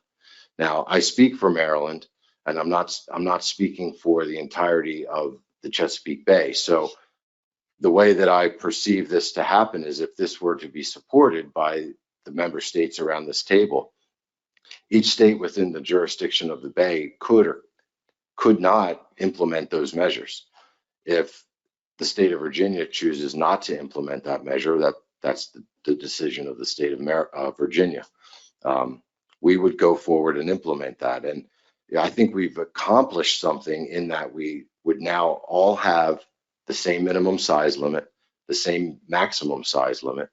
And that's a success. We haven't had that in years in the Chesapeake Bay. We're starting to move in that direction. And I just feel very strongly that, the effects that will come down from this board. If this is not supported, we're going to be devastating. And I don't say that lightly. I hear it all the time, but I truly believe in this case that those effects will put people out of business. And that is not what I plan to do, to sit here today and allow that to happen. So, Madam Chair, I'll stop there. I know, I'm sorry. Thank you for being patient with me to get all those points across, and appreciate it. Thank you. No problem, Mike. Ingrid, as seconder, would you like to provide some rationale? Sure. Thank you, Madam Chair. So I don't want to repeat too much, and I think Mike did a really great job at summarizing his the data that's coming out of their split sector, and I think there's a lot of opportunity. We just really haven't had time to use it in any manner. So I think there's opportunity, and it would be a shame to lose it before we get to see where that goes. As well as just note that with Potomac River's conservation equivalency, we had a 2 fish bag limit in our jurisdiction, and so the split sector would support our for hire, and we have stakeholder support for that. Thank you. All right, so we're gonna do the same approach. I'm gonna look for hands who are looking to speak in favor of the motion. And then looking for hands looking to speak against the motion. All right. Pat, we haven't heard from you yet, so I'm going to go to you first. Thank you, Madam Chair. First, we're all very pleased that we're going to have some more consistency in the bay. The slot limit's going to be the same, and that's a huge accomplishment, because our regulations have just been so varying between the 3 jurisdictions over time. We've met with our advisory committee on this, our Finfish Management Advisory Committee, and they didn't agree on everything on these options, but they were near unanimous on not allowing mode split. They did not want it. When we went through Addendum 6, we approved our Addendum 6 options in 2009. We had them in place before we actually approved it. It went into effect for our fall fishing season. We presented this to our board, and they absolutely said no. They didn't want mode split. So as Mike said, even if this gets passed, I don't have any guarantee that our board will approve this. So with that, and the fact that we've had, a 1 fish limit with a recreational for hire since 2009, not hearing many comments, wanting to have something more. I'm sympathetic to them, but we're going to have to vote against this. Thank you. Next was Mike Armstrong. Mike Armstrong, it's your turn. Sorry, I was caucusing. I'll be brief. For all the reasons I stated, for the ocean, not going to split mode, keep those. But there's a couple of things. The 2 fish, I believe, has gone away because it was a CE, and we're in an overfish condition now. Pat talked about having uniform rules throughout the bay. I think that would be really good for assessment purposes. But one of the things I think about from a whole different point of view is the technical aspects that need to be also vetted, not just the fact that everyone opposes it. And there's a bunch of policy things to think about more than 30 minutes of the debate right here. We're going to have to analyze, the effect of these things on the modes. And when we start looking at separate modes at that level and state by state, we're slicing the emirate bologna awful thin, to the point that the data become very troublesome with huge error bars. And that's just something that has to be talked about. It might be something we want to do, but we need to be aware of all the pitfalls when we start slicing the bologna like this. So for those reasons, I oppose this motion, same reason I oppose the bid for the ocean. Okay, the third hand I had was Dennis. Is there anyone looking to speak in favor? Just double checking. Yeah, okay. I'm in favor of this motion because the charter boats that doing this electronic reporting, they have a hail in and hail out system. They have to hail out in the morning before they leave, say what time they're going to be at the fishing ground and where they're going to be fishing at. On the hail in, when they're coming back in, they got to report what time they'll be back at the pier. So if an observer wants to, he can show up and check what they've got. And they've got to report the number of striped bass they got, the weight, how many undersized they released, and the other fish that they caught, as well as the location of where they fishing. You know, the recreational fishery uses the MRIF, which is a poll of fishermen on their catch and release. And it's far from being perfect. It needs to be improved. And it's a part of our industry that we have in Chesapeake Bay. And hopefully it will pass because it is needed to get it. And we get better information from the charter boat captains than any other part. Thank you. Thank you, Robert. So I have Dennis and then David Sikorsky. Were you looking to speak? Yes. Okay. After that, we're going to caucus. Thank you, Madam Chair. I think enough points have been made for and against, but a question I would have for Mike Louisi is, in lieu of 5 consecutive years of terrible recruitment in the Chesapeake Bay, number one, would you consider that angler success this year is going to be poorer than it has been in previous years? And would you not agree that as we're trying to rebuild the stock, that in the nursery area of the Chesapeake Bay, that we should be offering more protection there? Well, not more, but equal protection there as in other areas. Thank you. Mike, it's up to you if you want to respond to that. If you don't want to, we'll go on to David Sikorsky. I'll respond, or at least I'll make another point or make another comment to the question. So the slot limit reduction is where we're going to get the biggest bang for the buck here. The few hundred charter boat captains that operate annually are not, in my opinion, going to make the difference here. The slot limit is going to cut back on the number of harvested fish dramatically. I mean, we're talking about a slot limit that's not much longer than a soda can. There are going to be fish that will be harvested, but the amount that won't be, I think, will be tremendous. And so that is where I believe the action that we're taking strikes both the private angler and the charter boat captains in this case.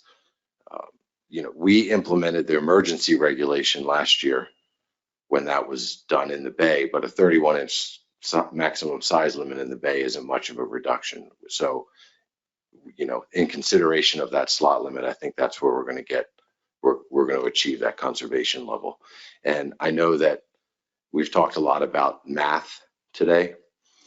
I think trying to do hardcore math around estimates of probability and, you know, I think taking action, reducing harvest, trying to reduce the amount of discards that are occurring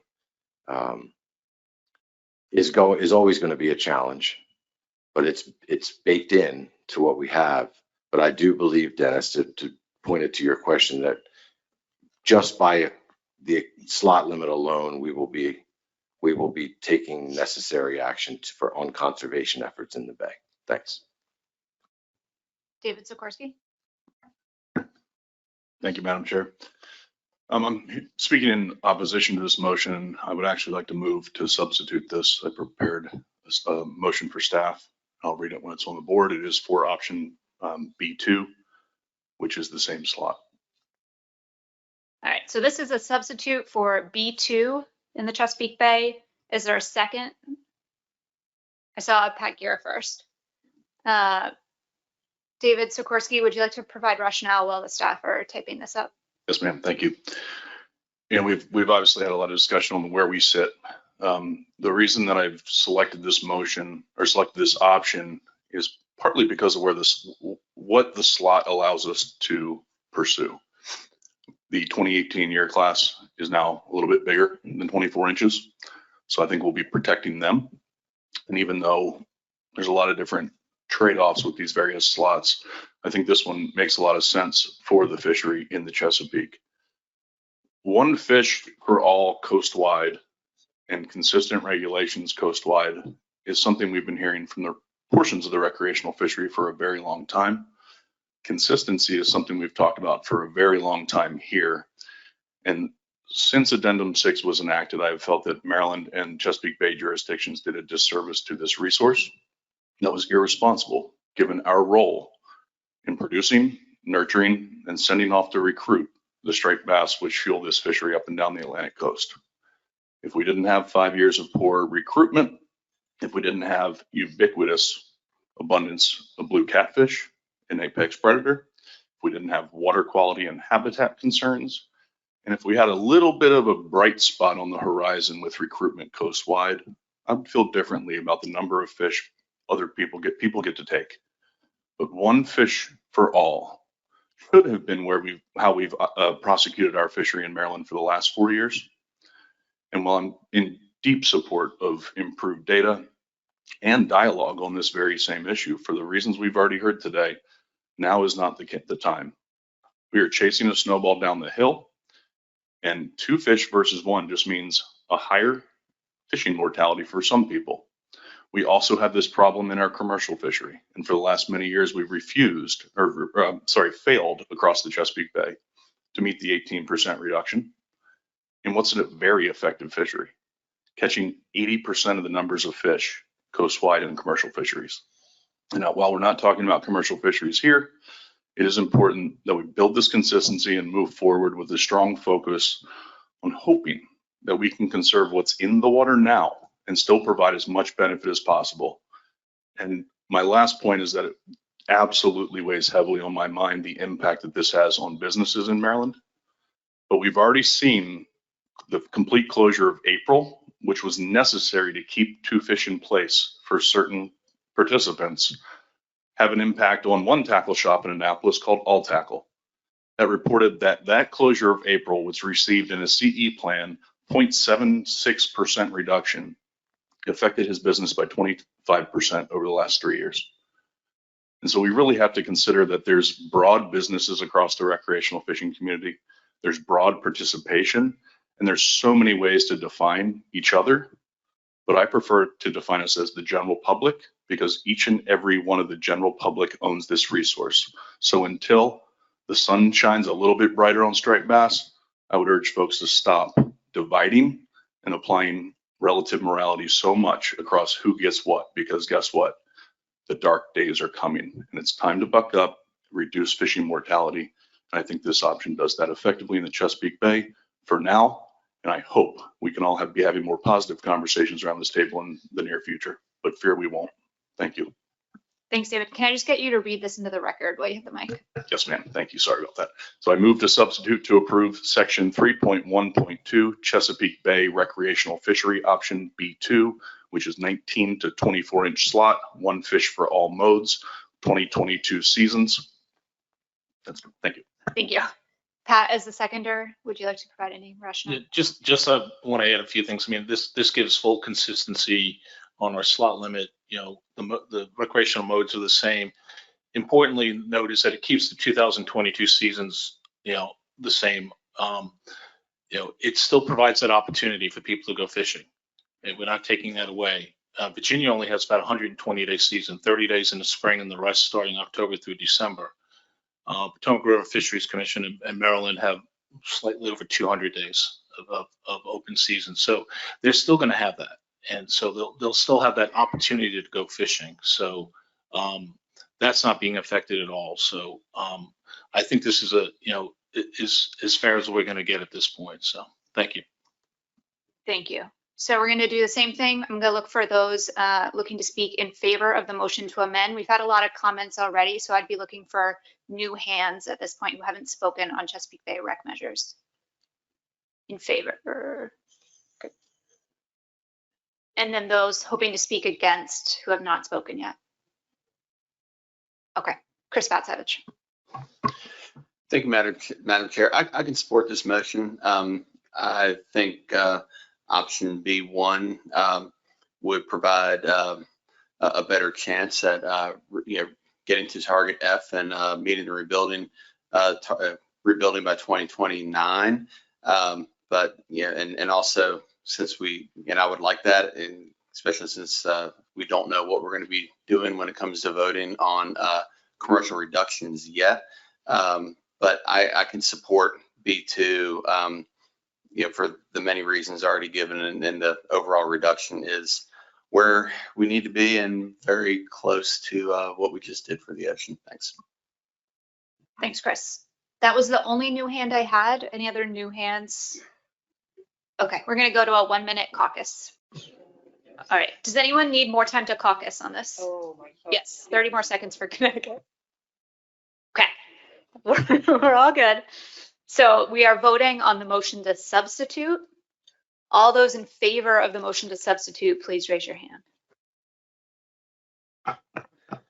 Rhode Island, Massachusetts, Connecticut, New York, Fish and Wildlife Service, NOAA Fisheries, Pennsylvania, North Carolina, Virginia, District of Columbia, Delaware, Maine, New Hampshire. All those opposed?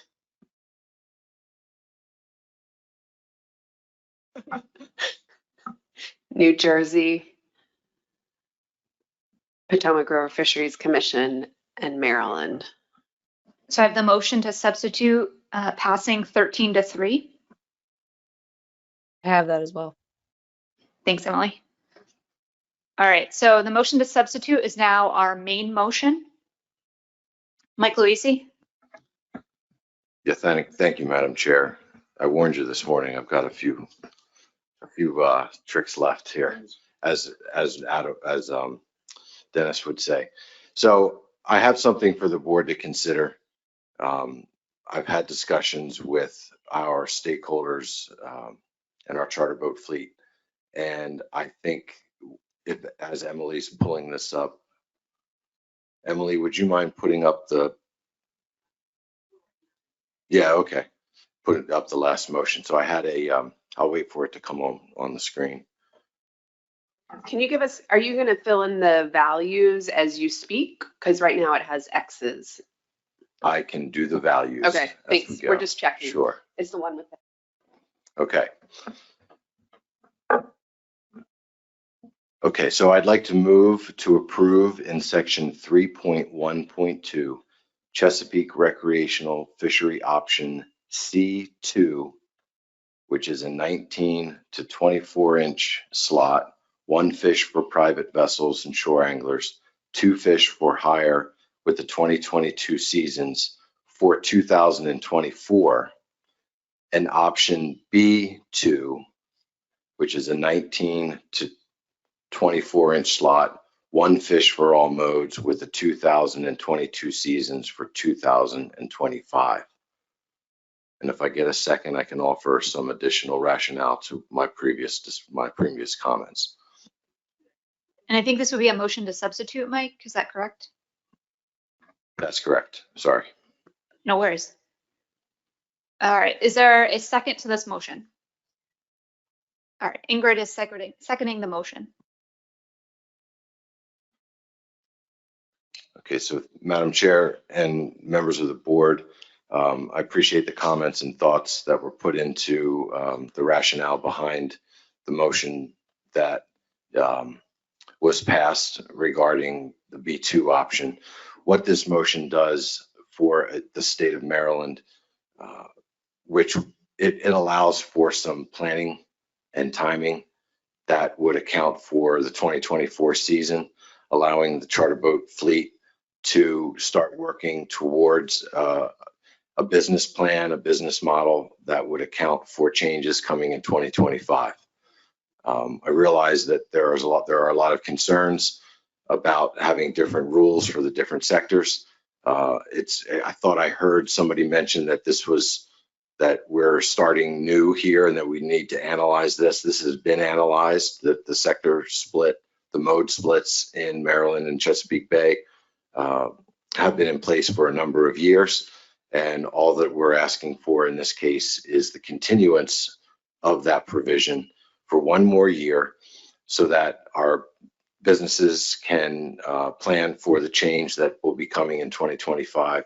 And in addition to that, it will give us some time to work with our stakeholders in the industry to ensure that we continue to receive this similar types of information that we're getting from the electronic reporting system that I fear, if as a retaliation against having a one fish slot limit for all modes, would put us back in position again not to have the information. I think that's going to be very important for the future. So thank you. Thanks, Mike. Ingrid, as the seconder, would you like to provide any rationale? You're all set? Okay. So this is a motion to substitute, same process. We're looking for anyone looking to speak in favor of the motion to substitute. Dennis, you have a parliamentary inquiry. Go for it. Thank you. I'll look for some help from my representative from Massachusetts maybe on this, but we just defeated a motion to have a 19 to 24 inch slot, one fish for private vessels, two for hire. That was included in the previous motion. To me, we've already defeated that, and that doesn't belong. This motion, in my mind, is not proper. Yeah, I see the hands. What I'm hearing is that this is a gray area. As chair, I'm going to rule that this is a different concept, so I'm going to allow the motion to stand. So we're looking for hands looking to speak in favor of the motion to substitute. And those looking to speak against the motion to substitute. All right, Adam Nowalski, we'll start with you. Thanks. So just trying to stick to points that haven't been discussed. I think that one of the benefits of this motion is if there's anyone who was looking at the overall reduction with C2 and saying, well, it's not quite where I want it to be, looking at the time series this would be in place, this would significantly bring that number up. So that loses any angst, particularly in my mind, that the reduction was too low because we're going with the higher reduction in the second year. Another point I'll touch on is just the operations of the for-hire sector. As someone who has operated a for-hire vessel for a long time, not as much in recent years as in past, but the business model, a lot of times you get a passenger walks off a boat, they will book a trip when they leave, or they will call you up around the first of the year, booking trips for that next year with an expectation that regulations are going to be X. You take deposits for that money. You do things, investing it in the vessel, things you need to do to be operational. So I am 100% confident that there are many operators within the Chesapeake Bay who have operated on this model, have commitments to customers for the coming year with an expectation of what regulations are going to be. And losing that second fish is going to result in those customers calling those operators up and saying, not going to do it. I want my money back. We've seen the loss of trips. Speaking for myself and knowledge with New Jersey fishermen in the change in regulations that resulted in the emergency measures. I have no doubts that this is what the immediate impact will be on these vessels in 2024. And I applaud the state of Maryland for bringing something forward that achieves a lot of the conservation goals that we all share around the table.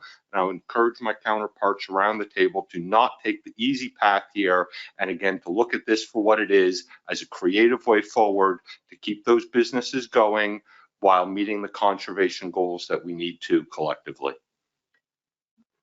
Thank you, Adam. Next, I have Doug Grout. Yeah, thank you very much. I am opposed to this because what we're trying to do here is to reduce the removals from in 2024 by 14.5%. And this, the measure that would go in under C2 would have an 11% reduction. And so it doesn't get us to where we need to be in 2024, which is what the main driving factor behind this addendum is. Next, Emerson, I see your hand raised. Thank you, Madam Chair. I initially oppose this motion, but my hand was up really to ask a process question. So if this should pass, and then we get our next stock assessment for striped bass, and we have to take additional reductions possibly in 2025, what happens with the second part of this motion? Are we stuck with option B2 in the Chesapeake for 2025, regardless of what happens with the resource and what the board decides going forward here? Or is this really just to give the Chesapeake fishery a buy in year one, and we'll see what happens in year two, because we may not be able to enforce what's going on in the second part of this motion. So I don't know if there's anybody who can answer that. Thank you. All right, Emerson. So I think what would happen is if the board was interested in an action following, let's say, the 2024 assessment, depending on future motions here, if there's an option for board action and the board chooses that option, then through a simple majority, the board could vote to change the options for 2025. If there's not a board action option or the board chooses to go through in an addendum, then we would go through the addendum process and it would be changing measures for 2026. All right, next I have Mike Armstrong. Thank you, Madam Chair. Let's see, where am I? I applaud the second part of sunsetting the mode split. In fact, I had two motions to sunset any mode split that happened to pass. But the first part, we're looking at an 11% reduction. This fishery fishes on the exact 5-year classes that our recovery depends on. And we're going with just about the lowest cut we could possibly find in this document. And that's, and I'm sorry, that's just doesn't work. We need to be more conservative. So I vote against that. Thanks, Mike. I had two hands. I see you, Mike. Hold on one sec. I had two hands that I don't think were either for or against. Max Appelman. Thank you. Yeah, just point of clarification, I guess. Is the intent here that the second part of this motion to substitute would be for 2025 and beyond, or is that also just for 2025 and then revert back to current measures? The way it's written, I just want to make sure I understand what the intent is. Yeah, thanks, Max, and thank you, Madam Chair. The intent would be to implement as of January 1, the 2025, the limits under B2. And then we would have no intention to change in 2026 unless the board directed that action. So that would stay in place until the next time the board takes action on recreational management. So Mike, to better capture, I think, what you just said, could I make a suggestion? And that would be right before 2025. It would be, say, beginning January 1, 2025. Yeah, we don't have a recreational season that starts until May, June, but sure, if you. Well, I think this gets to Max's question about what happens potentially in 2026. So I think that better clarifies the intent of your motion. Sure. Yeah, I'm comfortable with that. And Ingrid, as the seconder, are you okay with that? Okay, thank you. Justin Davis. Mike Luzzi, do you have a comment? Yeah, I'm sorry to take up so much time, but I do want to clarify something that I heard. And so Emerson made a point that if this motion were to pass, that for 2024, Maryland would get a pass. And that's the furthest thing from the truth. We're talking about coming down from no maximum size limit essentially to a 24-inch maximum size limit in the Chesapeake Bay. There's no pass there. And what I would argue is that those individuals that are getting the pass are the ones causing a large majority of the fishing mortality along this entire Atlantic coast. And those are the sport anglers who are the loudest, the most vocal, and they want all the conservation in the world without any care or consideration for the individuals that are suffering as a result of the actions that we take. So there is no pass here. I'm not asking for a pass. I'm asking for some allowance for planning purposes for a stakeholder group that needs time to get their act together and start figuring out how they're going to sell trips to continue their livelihoods in 2025. Thank you.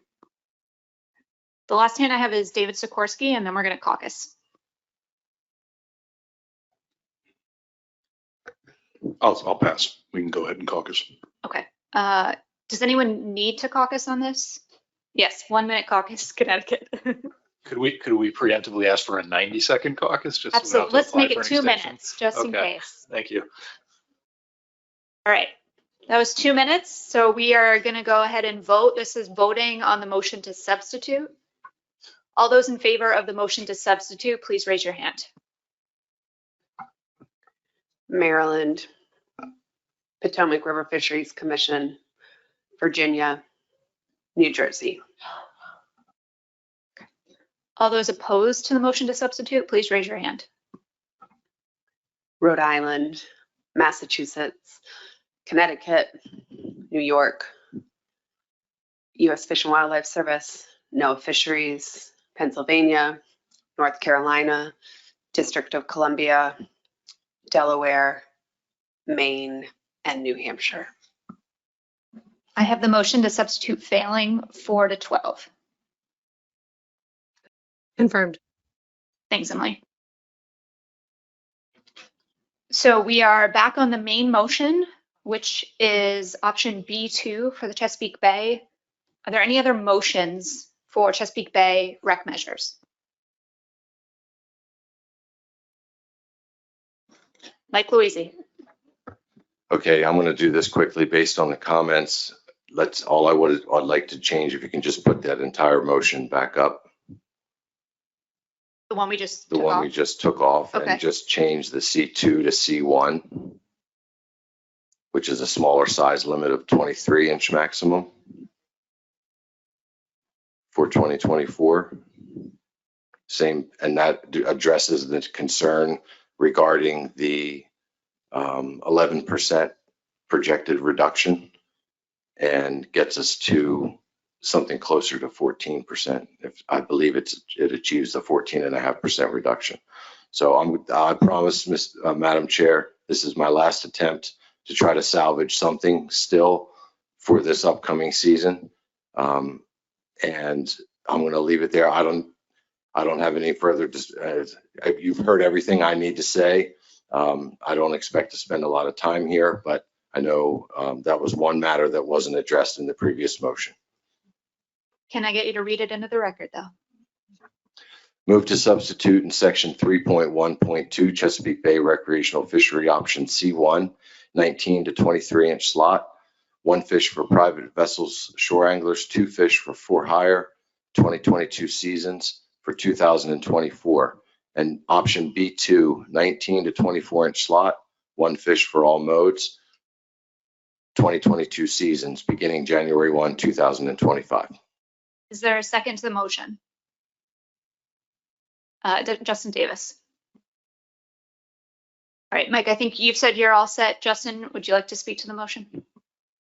Thank you, Madam Chair. I think this is a reasonable compromise. The option C1 is more conservative than option C2, which was in the motion previously. This will provide the split mode for 1 season this year, and then reverting to no split mode. So it's a path away from the mode split in Chesapeake Bay. I think this is a reasonable compromise. Thank you, Justin. So I'm looking once again for those looking to speak in favor of the motion to substitute. And those looking to speak opposed? Okay. I only saw 2 hands raised. Those are the only 2 comments I'm going to take on this. So Adam, you're up first. Yeah, thank you. So I think I'm going to put a challenge out to everyone here today who has said that we need the most conservative way forward possible.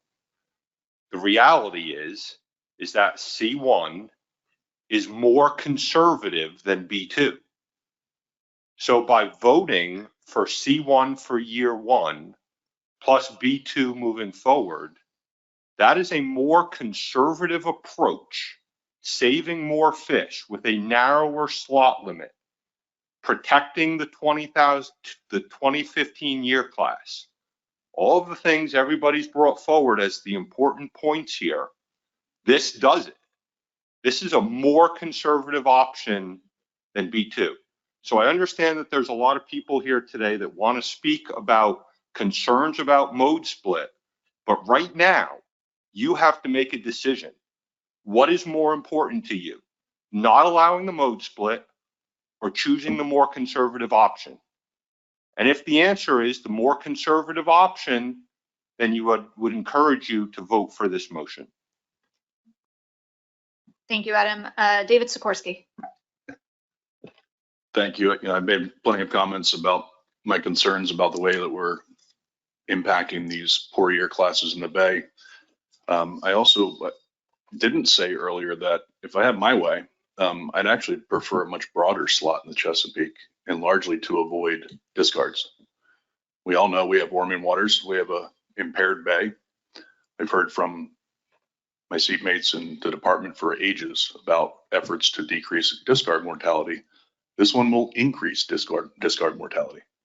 There's a lot of 23 to 28 inch fish in the Chesapeake Bay, relatively, right?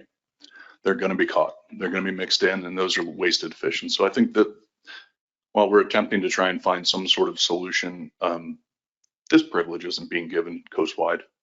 It's being asked for a small group.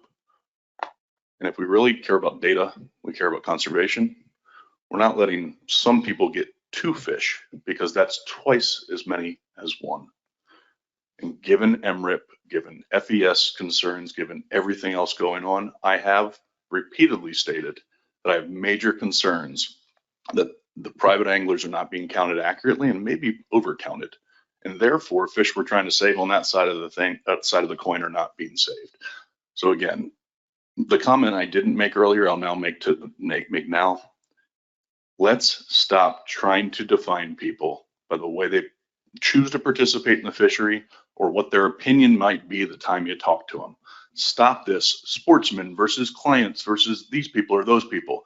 It is the general public, and I cannot support giving some people in the general public 2 fish when other people get 1 up and down our entire coast. So I will vote against this. Thank you.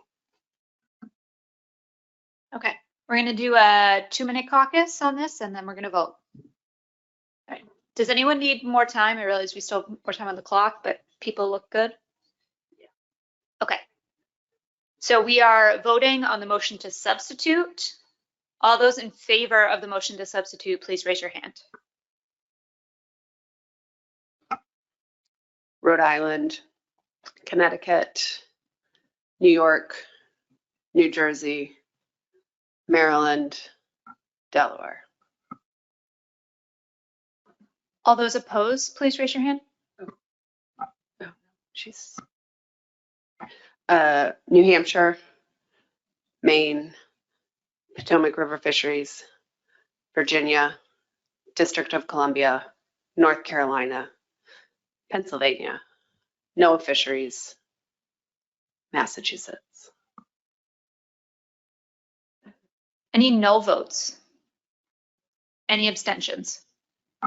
Fish and Wildlife Service. So I have a motion to substitute failing 6 to 9 with 1 abstention. Confirmed. Okay. We are now back on the main motion, which is option B2 in the Chesapeake Bay. Last call for any other motions on this. Okay. Does anyone need to caucus? Okay, so we're gonna vote. All those in favor of the motion, the main motion, please raise your hand.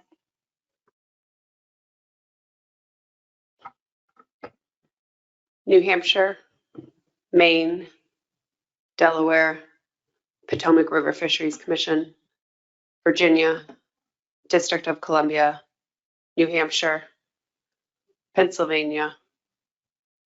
I'm sorry, North Carolina. It's too many motions.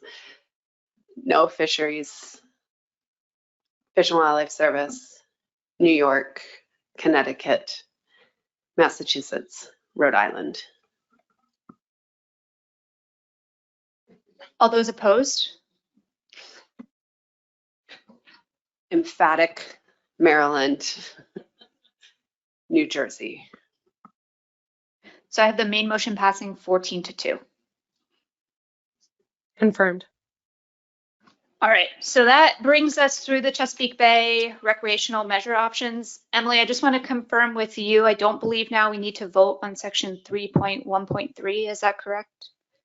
Correct. The board did not select any mode split options, so we do not need to vote on that section.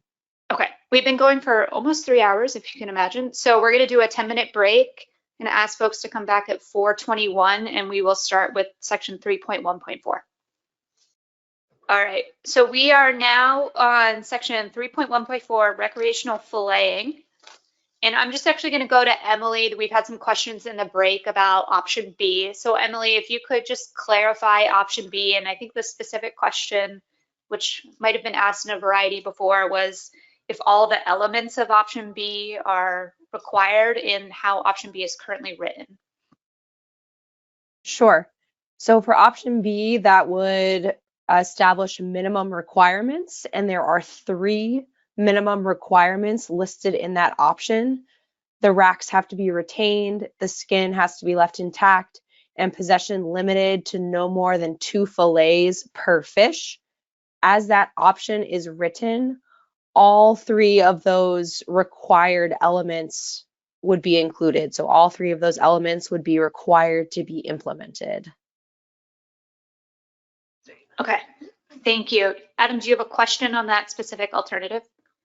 Yeah, so who is going to be the arbiter of determining to what extent specifically the first 2 of those racks to be retained, for how long, where? Do I have to keep them on my boat? Do I have to keep them on my boat until the next day? Can I put them in a burlap bag and take them home with me and have them in a cooler? Can I let the raccoons raid my garage? Skin intact. Skin intact in various places means different things, from the entirety of the fillet to a small tab. Some states actually have very specific size, a 1-by-1 area or something in place. So who is determining to what extent those first 2 elements are to actually be enforced? Thank you, Adam. So I think it would be up to the state's enforcement bodies to help consult on that regulatory language and sort of to what extent those first 2 elements would need to be explained in the regulations. And I would just add, we also will have state implementation plans for this addendum. So those will be submitted to the board. The board will be reviewing those. Go ahead, Adam. So what I'm hearing is that if option B would be selected, states would be required to enact something about rack retention, something about skin being left intact, but those regulations may vary up and down the coast. Is that what I'm hearing? Yes, I think the regulatory language may vary depending on the state and what that state's enforcement or how that state deems, the level of regulatory language that's needed to support enforcement. All right, I think that was some important clarification on these options before we go ahead. So I'll ask, are there any motions on section 3.1.4 recreational fillet? Mike Armstrong. Whoops. Sorry, I lost my motions.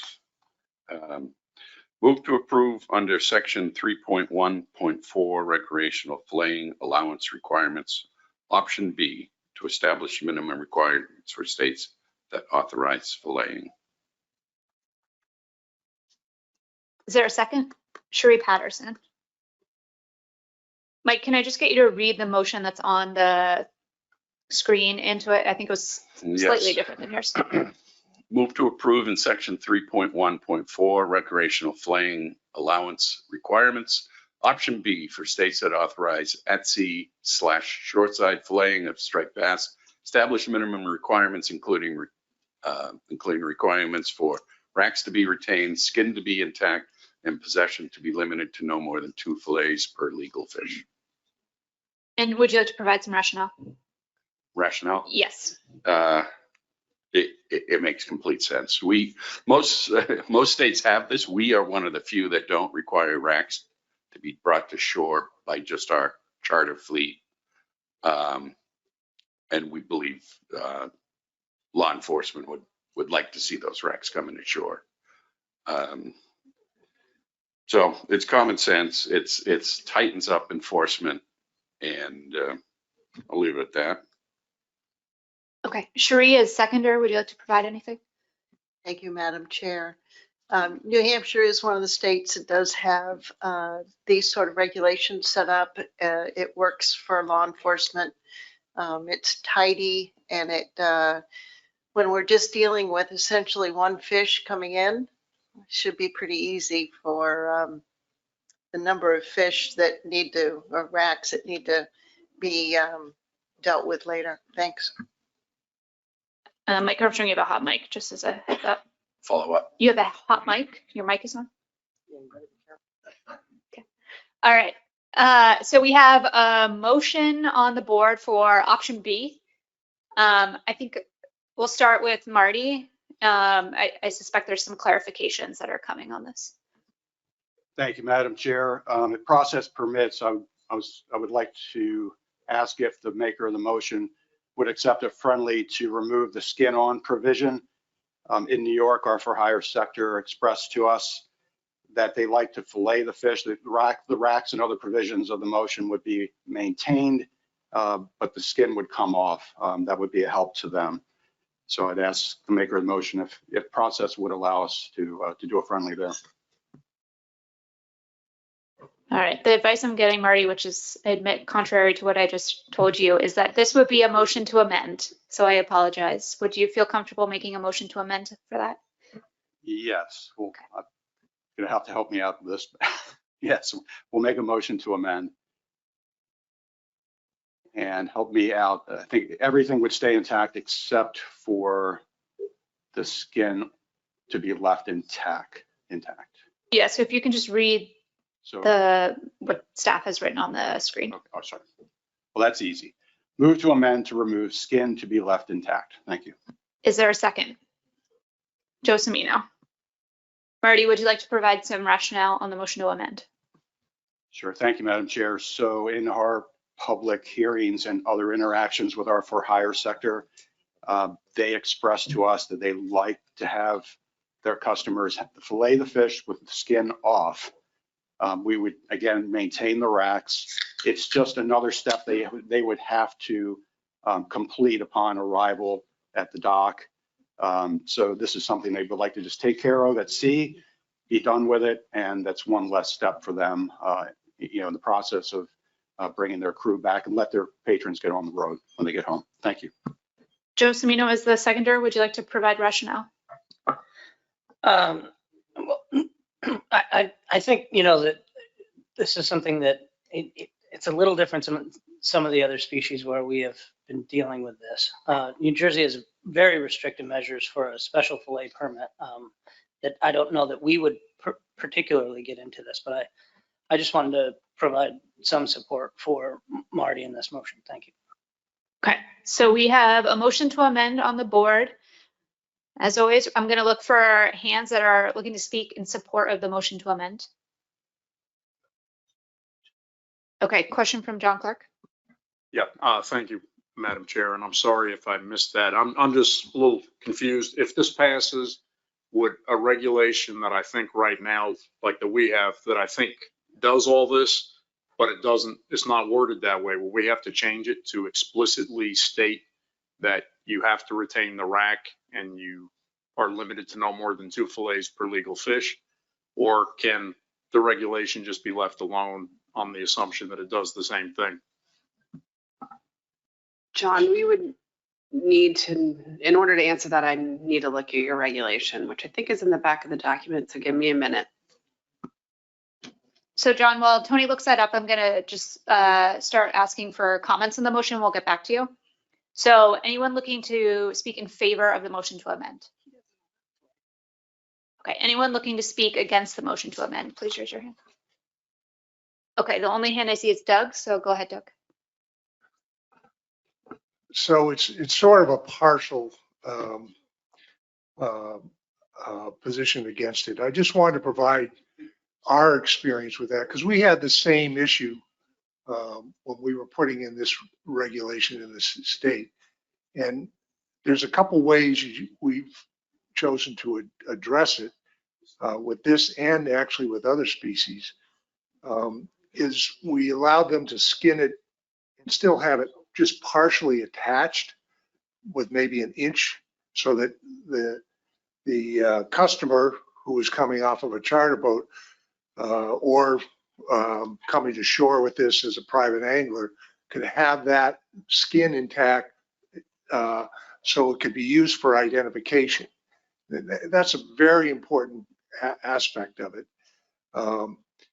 And the other way it was addressed at the New England Fisheries Management Council is we had like a, I think it was a 4-inch square patch would have to be left on for identification. That way the people could skin it primarily, you know, either fully or a portion of it, but you still have something for identification. And that's just to make sure that those fillets were actually striped bass fillets that came off of that rack as opposed to, you know, some other species. So there might be a way to, within your rules, to come up with something that would meet this this condition while still allowing them to provide at least some partial skinning options. Yeah, Marty? Thanks, Madam Chair. And Doug, I appreciate those comments. So based on the discussions our staff has been engaged upon, and we talked to law enforcement and our stakeholders, with the retention of the rack, all things considered, other potential species they may become confused with, they don't think it's a problem in our area. But I would defer, maybe another species, cod or something else up in your area might be a problem. I don't know. So I'm speaking from Long Island, New York. I can't speak for others, but we didn't think it was going to be a problem differentiating them based on the retention of the rack alone. I do see what you're saying about the skin. We're just trying to keep this as simple as possible. All right, John, we have a response to your question from earlier. So in reading your regulations, Delaware does not allow filleting, and these recommendations are only for states that allow filleting, so it would not apply. All right, this is going to be a last call for hands on the motion to amend. I see Adam Nowalski. So just one other clarification with this that I would want on the record here today. New Jersey has a program for certain inspected vessels to apply for a fillet permit. So New Jersey authorizes at-sea filleting, but only for a small portion of vessels. So I just want clear on the record that this particular stipulation would continue only to apply to that subset of vessels, that this isn't going to suddenly then require everybody else as well to adhere to these regulations, only to those vessels that would be subject to the regulations, not just because a state has some small portion of them. That's all I want to make sure is clear on the record. I think your interpretation is correct, Adam, based on what I'm hearing. All right, I'm going to allow just 60 seconds for a caucus on this. All right, that was 60 seconds. We are going to call the question. All those in favor of the motion to amend, please raise your hand. Delaware, Maryland, Potomac River Fisheries Commission, Virginia, District of Columbia, North Carolina, Pennsylvania, New Jersey, New York, Connecticut, Massachusetts, and Rhode Island. All those opposed? Maine and New Hampshire. Excuse me. Any null votes? Any abstentions? Fish and Wildlife Service and no fisheries. All right, I have the motion to amend passing 12-2 with 2 abstentions. Confirmed.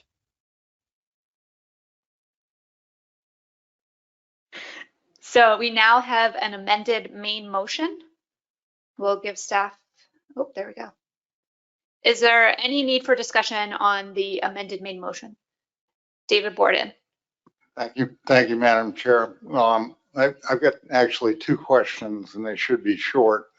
I can't recall what the recommendation was from the Enforcement Committee on this. Did they review this and give us comments, Tony? Could you just quickly summarize? Are we including all of their recommendations with this?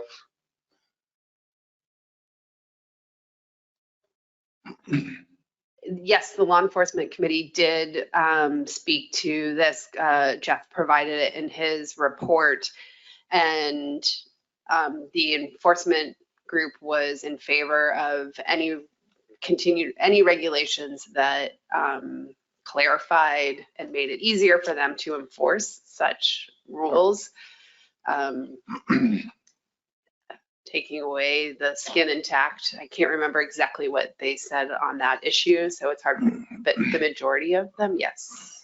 Okay, that's fine. Thank you very much for summarizing that. The only thing that makes me a little bit nervous about this is not the underlying motion. It's the fact that states may have different provisions, and that I'm not being critical. I'm just saying this is a perfect type issue that those states that want to use this provision, I think there should be some effort to try to coordinate and come up with uniform provisions. I don't think we need to include this or require this as part of it. I'm just making that as a suggestion. All right. Thank you, David. We'll note that suggestion. Okay. I don't see any other hands. I'm assuming there's no need to caucus. So all of those in favor of the main motion, please raise your hand. New Hampshire, Maine, Delaware, Maryland, Potomac River Fisheries Commission, Virginia, District of Columbia, North Carolina, Pennsylvania, New Jersey, New York, Connecticut, Massachusetts, and New Hampshire. And Rhode Island, sorry. Can't do this anymore. Anyone opposed? Any abstentions? No fisheries and Fish and Wildlife Service. So the motion I have passing 14-0 with 2 abstentions. Yep. Okay, that now brings us to, I believe, the commercial fishery section of the document. Is there anyone who would like to make a motion for section 3.2 commercial fishery management measures? Mike Armstrong. Yes, I'd like to move to approve under section 3.2.1 commercial quota reduction, option B, with a 14% reduction to be applied to the ocean and Chesapeake Bay commercial fisheries. All right, so we have a motion from Mike Armstrong for a 14% reduction. Mike, I'm just confirming that's the percent reduction you were looking for. Okay. Do we have a second on the motion for a 14% commercial reduction? Sheree Patterson. Mike, can I get you to read what's on the screen because I think it's slightly different, and then provide your rationale. Okay, move to approve in section 3.2.1 commercial quota reduction, option B, 14% reduction from Ocean and Chesapeake Bay 2022 quotas with 2022 size limits. And My rationale is, we've talked a lot about, at least I have, last year was about rec. We're moving on. We have interim measures, which should include cuts to commercial, because we need to be moving in that direction. And we can debate that part. I picked 14 because I went with the lowest of cut from the rec. I don't think the commercial fishery should be cut any more than the lowest amount that's the rec is being cut, which is 14.1. And if we want to add in the one, we could, but I don't think it's necessary to go into decimal points on a commercial quota. And that's it. Sheree is the seconder. Do you have any rationale? Thank you, Madam Chair. I seconded for the sake of conversation or discussion. But as Mike knows, I have all along been in favor of, Mike, you're hot again. Your mic is hot. There you go.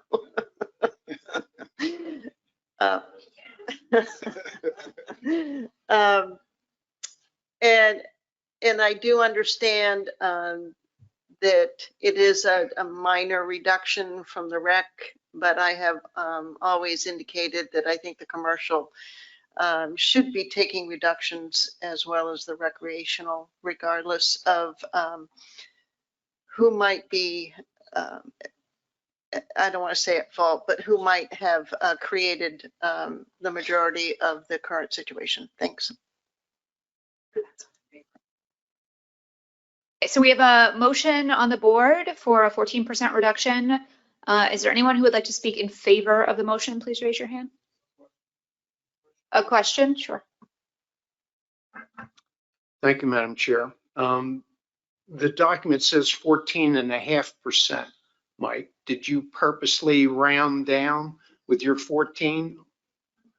No, the document is 14.5 because that was the target. And we didn't achieve that exactly with the rec, just because of the way you have to do the math. So the lowest amount that was cut is the coast, 14.1. So I don't think we should be cutting the commercial more than that we're cutting the rec. And I just got rid of the decimal point and called it 14. And just to clarify, the document says up to 14.5. So the board has the ability to go anywhere between 0 and 14.5. Okay, so looking now for those who would like to speak in favor of the motion. Anyone looking to speak against the motion? Okay, John Clark. Thank you, Madam Chair. Let's do the whole ping pong. I would like to move to amend. I believe it would be amend, right? Because I just want to change it to option A, status quo.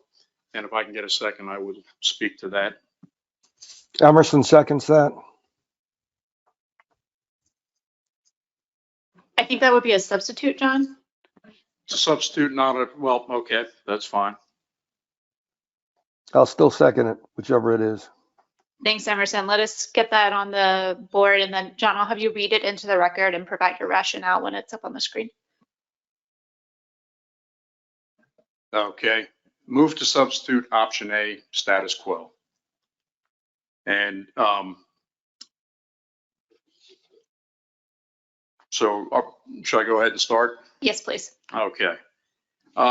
As we've seen looking at over the course of the past year, the big problem here was a huge increase in recreational harvest. We know that recreational removals are more than 90% of the striped bass removals.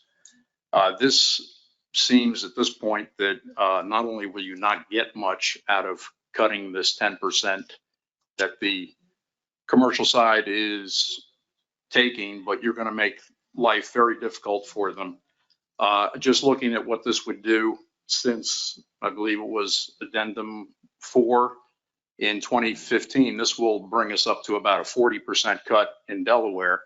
And I know we've actually gone easier because we reduced the amount of reduction we took under addendum 6. So we're looking at the point where you're starting to squeeze this fishery to the point where they're not going to be able to make a living at this. And it was interesting this morning during the executive committee, we were talking about working waterfronts. This is yet another attack on, we have a very small scale fishery. They've gone from individual quotas that were up around 1,700 pounds. If this goes through, they'd be around 1,000 pounds per person. That's a huge cut over a course of not even 10 years that they've taken. We've got very good, I'm not going to claim it's perfect, but we have a system where the netters have to tag their fish. They have to take it to a weigh station for a second tag. We get daily reporting of everything. This is a very well documented fishery. And I'm not going to say, obviously nothing's perfect. Once again, you're getting to a situation where, as we discussed with like spiny dogfish yesterday, we're going to start seeing a situation where these fisheries just won't continue. I mean, there's situations now while the fishery is open and I can go to seafood restaurants in the mid-Atlantic and there won't even be striped bass on the menu because we've been cutting these quotas back so far. And to me, that's a real disservice to the people that, why should you have to go out there and actually fish to be able to enjoy a striped bass? I think people that, the little old lady in Wilmington that wants to have a striped bass once in a while, make it available. We've got a very well managed fishery there. In addition, we've got a situation where we've got a logistical snafu here, and that we've already got certain states in the ocean fishery that are open now. We'd open very shortly now. This would be a real problem just for us to control this at this point. So, again, I understand how there is a concern that if the recreational side has to do something, then the commercial side has to do it. But once again, I said, when we first started this addendum process, we weren't even talking about taking anything away from the commercial because we recognized what a small part of the reduction in striped bass quota, the striped bass numbers were out there. So I'll just leave it at that for now, but I really don't think this is the time. Oh, one last thing, I'm sorry, but I would like to see, as we go to a new addendum process, which we will probably be doing after the next assessment, that we look more thoroughly at commercial rather than just taking yet another quota reduction. Let's look at making sure that all states have to tag striped bass when the fishermen catch them, commercially that is, and report them daily so we know that there is good reporting across the way. We can look at, we've talked about it for years, the allocation. Obviously, you've heard Delaware complaining. You might even call it whining over the years about the size of our quota. I mean, there's lots of problems with the commercial side that we can fix, but I think the thing to do is to go to a new addendum process just to look at the commercial side of things. So I'll leave it at that. Thanks. Thanks, John. Emerson, as the seconder, would you like to provide rationale? Yeah, thank you, Madam Chair. Can you hear me? Yes, we can. Thank you. So, yeah, I echo everything that John just said. And the problem we're currently dealing with is the large increase in recreational removals. And this addendum is in reaction to that large increase in recreational removals. And the commercial fishery has been constrained by its quota. And I think it's somewhat disingenuous for us to impose a significant reduction on the commercial fishery when they aren't part of this problem that we're trying to deal with here. Yes, everyone will benefit from an increase in the population of striped bass, but we're trying to deal right now with this large increase in recreational removals. And again, I think it's disingenuous for us to put a lot of that onus on the commercial fishery when they haven't been part of this problem that we're looking to address. Thank you. Thanks, Emerson. So we have a motion to substitute. Can you raise your hand if you'd like to speak in favor of the motion to substitute? Can you raise your hand if you'd like to speak against the motion to substitute? All right, Pekir, I saw your hand from before, so we'll start with you. Thank you, Madam Chair.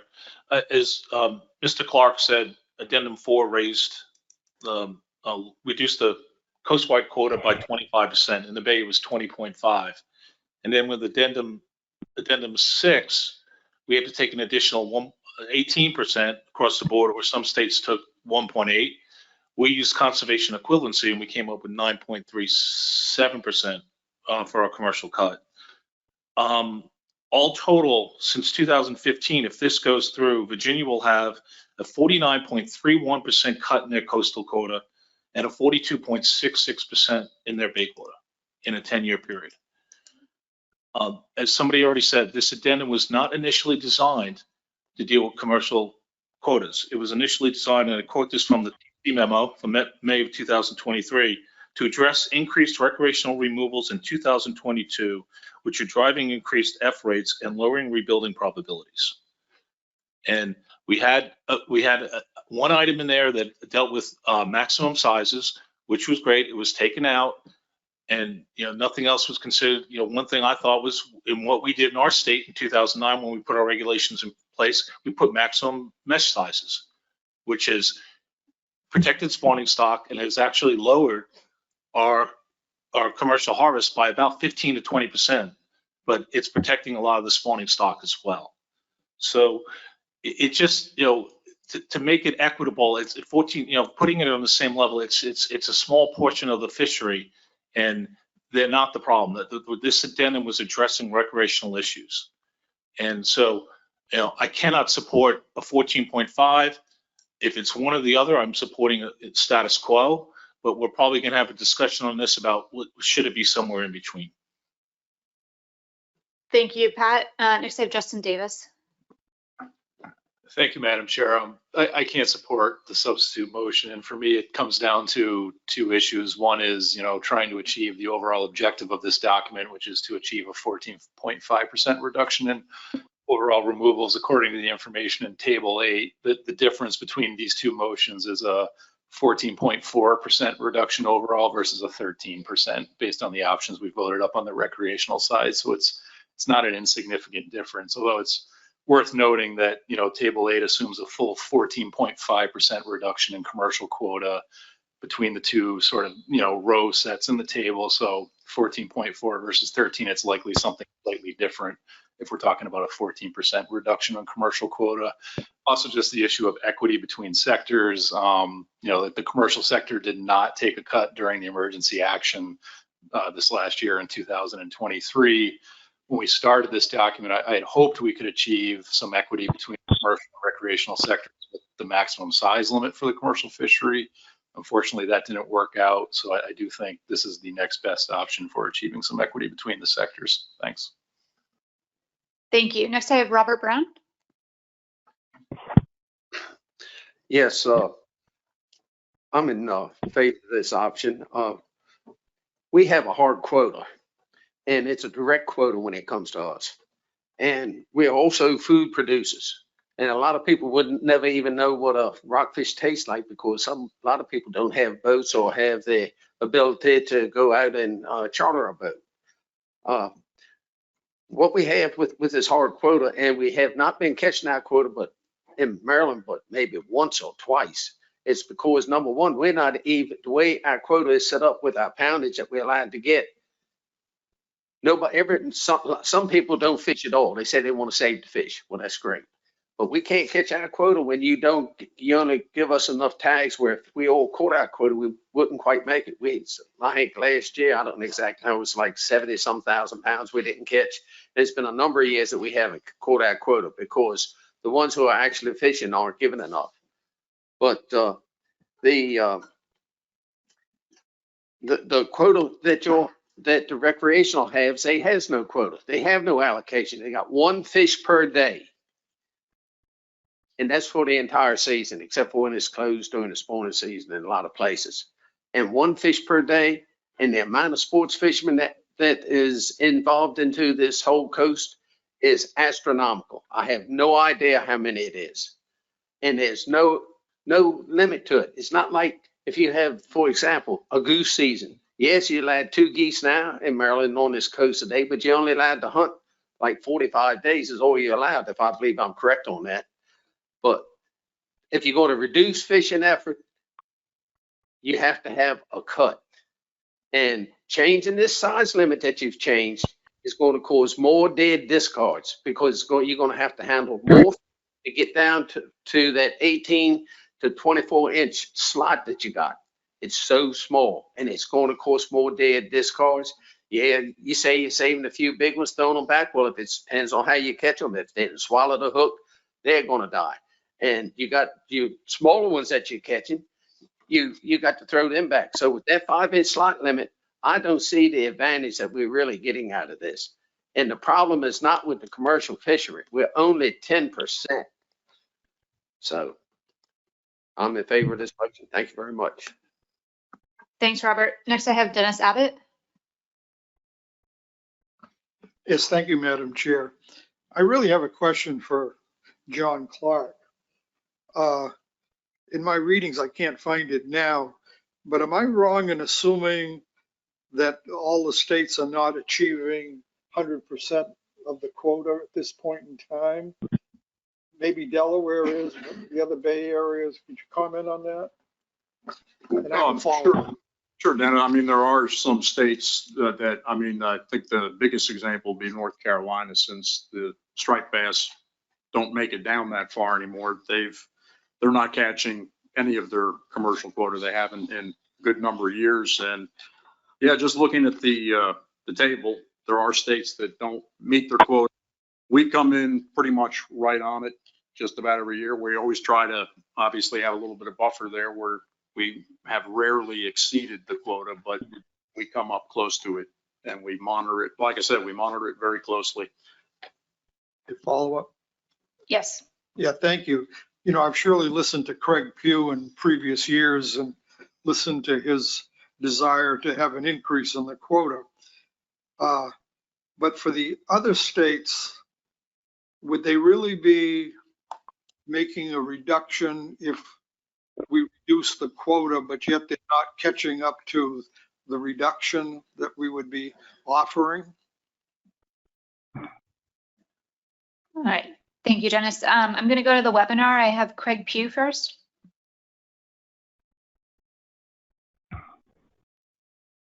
Thank you, Madam Chair. And I want to address Dennis's opinion about my opinion. We're not really asking for more quota. We're asking for a balanced allocation, especially because we're so deprived in our region.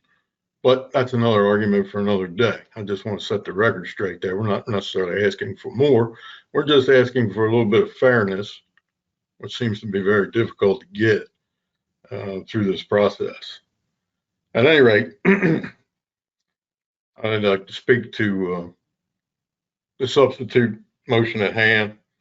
And I'd start out by saying that the previous cuts in years past leave me with no confidence with this action that it will do its intended purpose. I'm pretty positive we'll be back here again, just like we have been in the last 3 or 4 cuts that we've taken. And until eventually, like John said, you destroy our fishery completely. But that's where we're at, having such an unbalanced allocation. So it is a huge concern. It affects us greatly. And we are on the cusp or the edge of falling off and not returning to this fishery. Maybe that's the intention. Maybe that truly is the intention. It does seem to feel that way. Many different uses of rhetoric here. We call this a dark time. We call it a dire situation. We called it an emergency. I know a little bit about emergencies. I've been a volunteer responder for as long as what Dennis Abbott would describe his sunset years. Through that time, I've seen a lot of emergencies. And generally, when there is a true emergency, we triage that person and look for if it has facial wounds, and we stop the bleeding. So where that facial wound is at, we stop the bleeding in that spot. We don't grab a butcher's cleaver and chop his leg off when it is intact, working fine. We don't do that. And that's what it seems like what we're trying to do here is we're going to hack this part off because we can. And we're certain, even though it's only 10% of it, and will only have a less than 4% effect on the overall outcome. So we're actually hacking something off that is working, and it's working fine. I'm kind of sorry for that, especially in the, I guess, in the allocation dire situation our state is in. And that for those reasons, I agree with the substitute. Thank you. Thanks, Craig. Next, I have Max Appelman. Thank you, Madam Chair. I'm going to speak in opposition of the motion to substitute, but I want to make clear that this does not mean I'm speaking in support for the main motion for a 14% reduction. What we do support is some reductions to the commercial sector at this time. Again, big picture, that within the document that we have before us to address as much of the sources of mortality that we can to achieve our rebuilding target.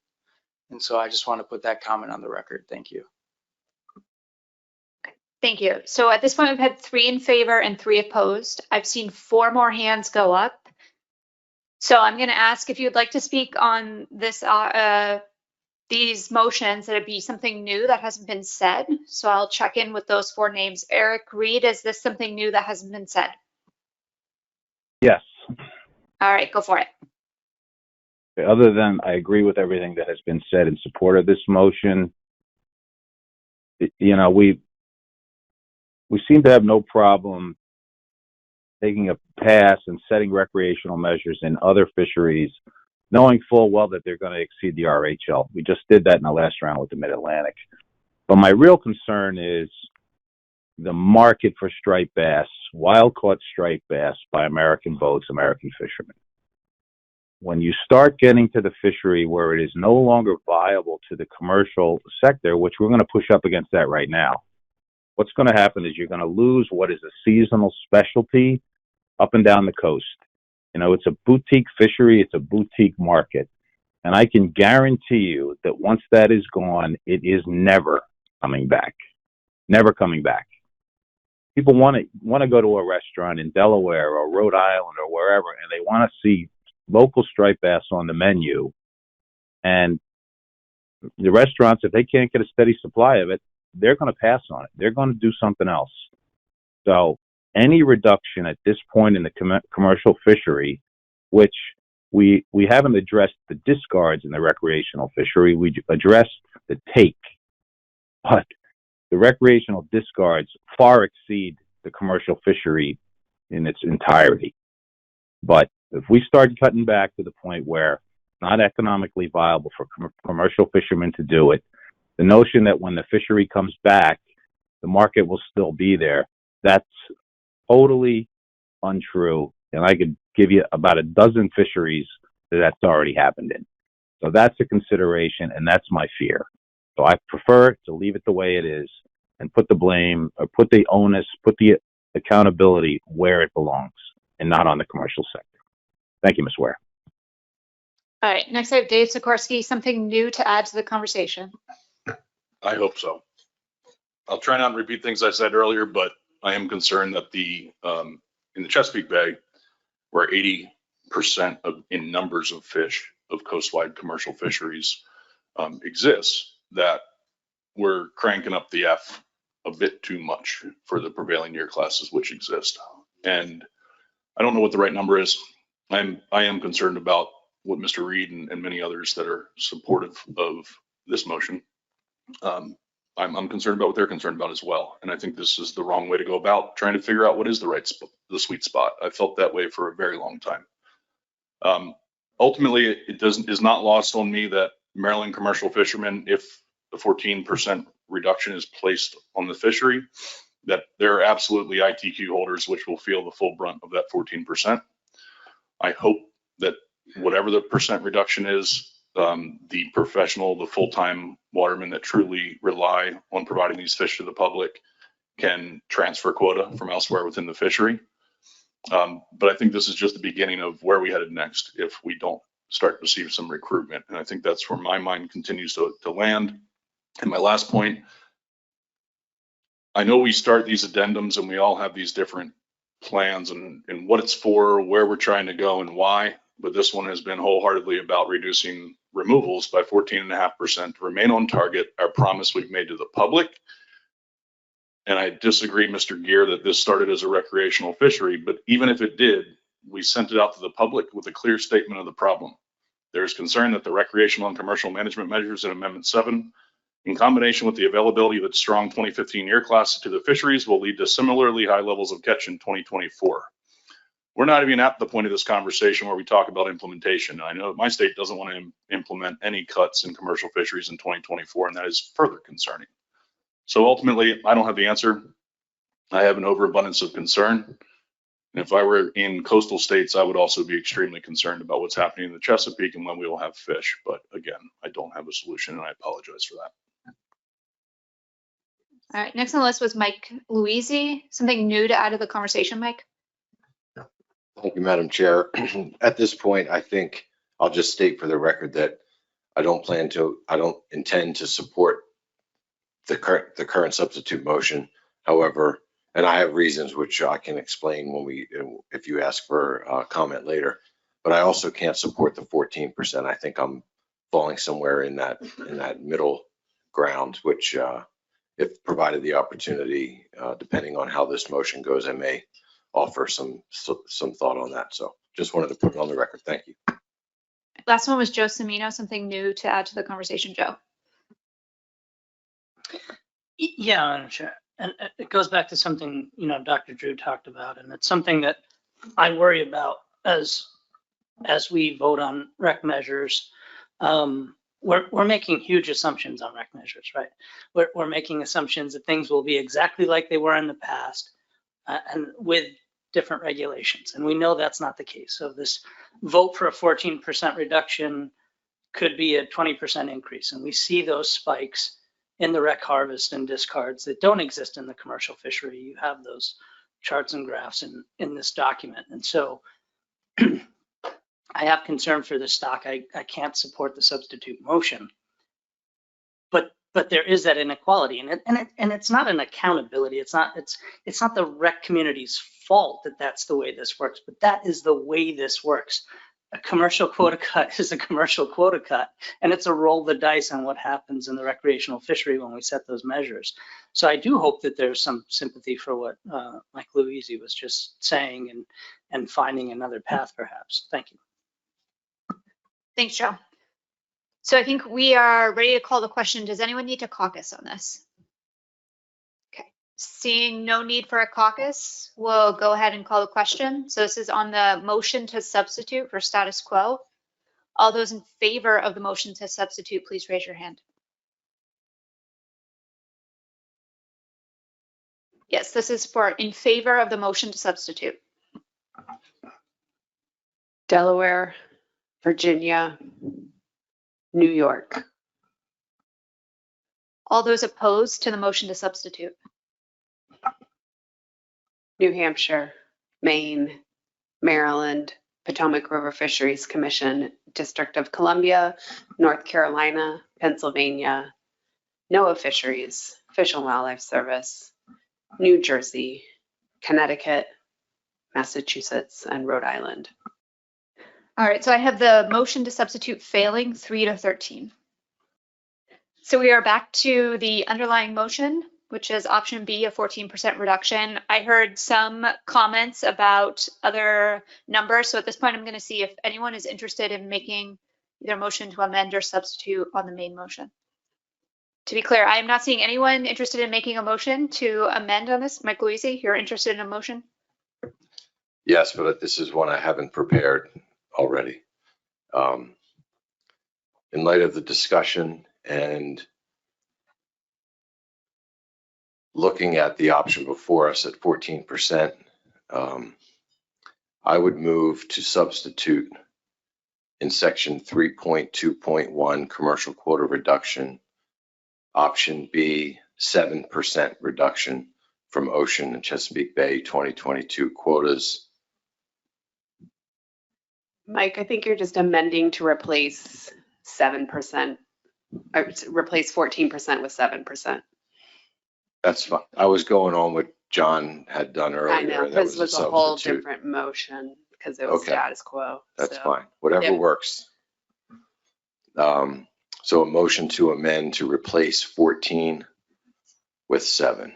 And if I get a second, I'll offer a few thoughts. Thanks, Mike. Is there a second?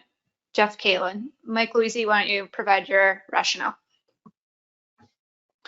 Okay, so I just made the point and I voted against a no reduction option for the commercial fishery. And I did so because as I sit here and I look at who's taking fish from the water, who's responsible for the mortality of striped bass.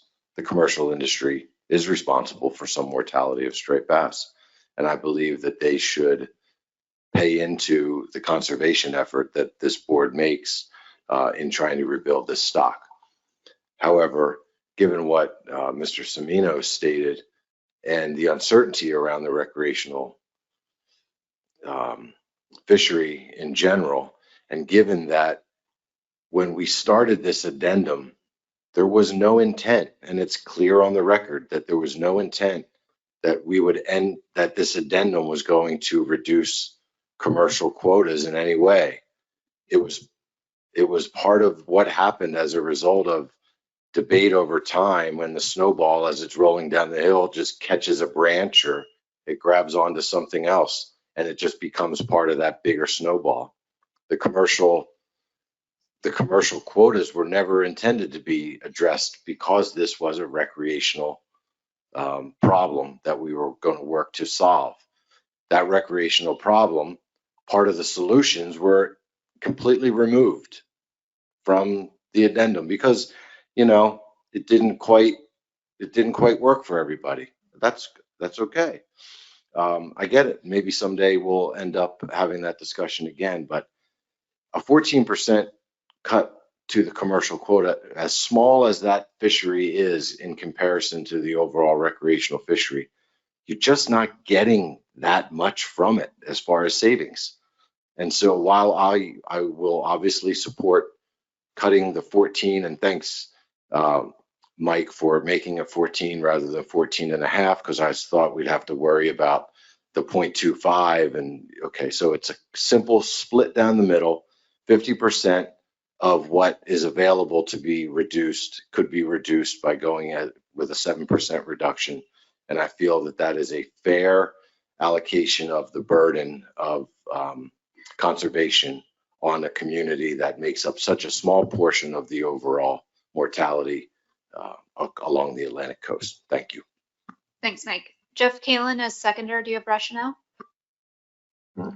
Thank you, Madam Chair. Yeah, just beyond what Mike's saying, I mean, we don't have a dog in this fight in New Jersey. Obviously, we don't have a commercial fishery, but you know, I'm looking at figure 5, commercial harvest and discards 1 million fish, rec harvest and discards 7 million fish.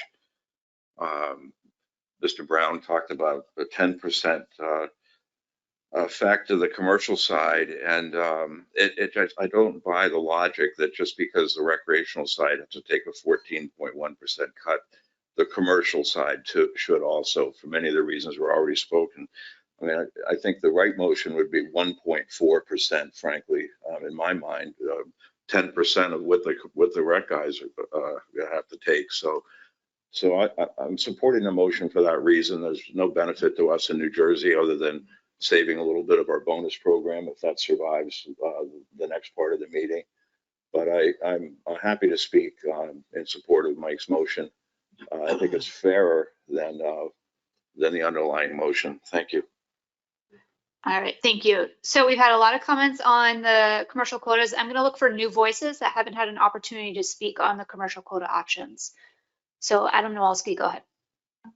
So just a question with regards to the implementation of everything here. When we get done with this, assuming the addendum goes forward, which I can't imagine it not at this point, we're going to put implementation dates in place.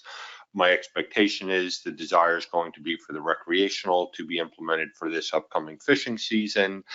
Are there any states that are going to raise a concern about these reductions for their 2024 year because of programs they already have in place?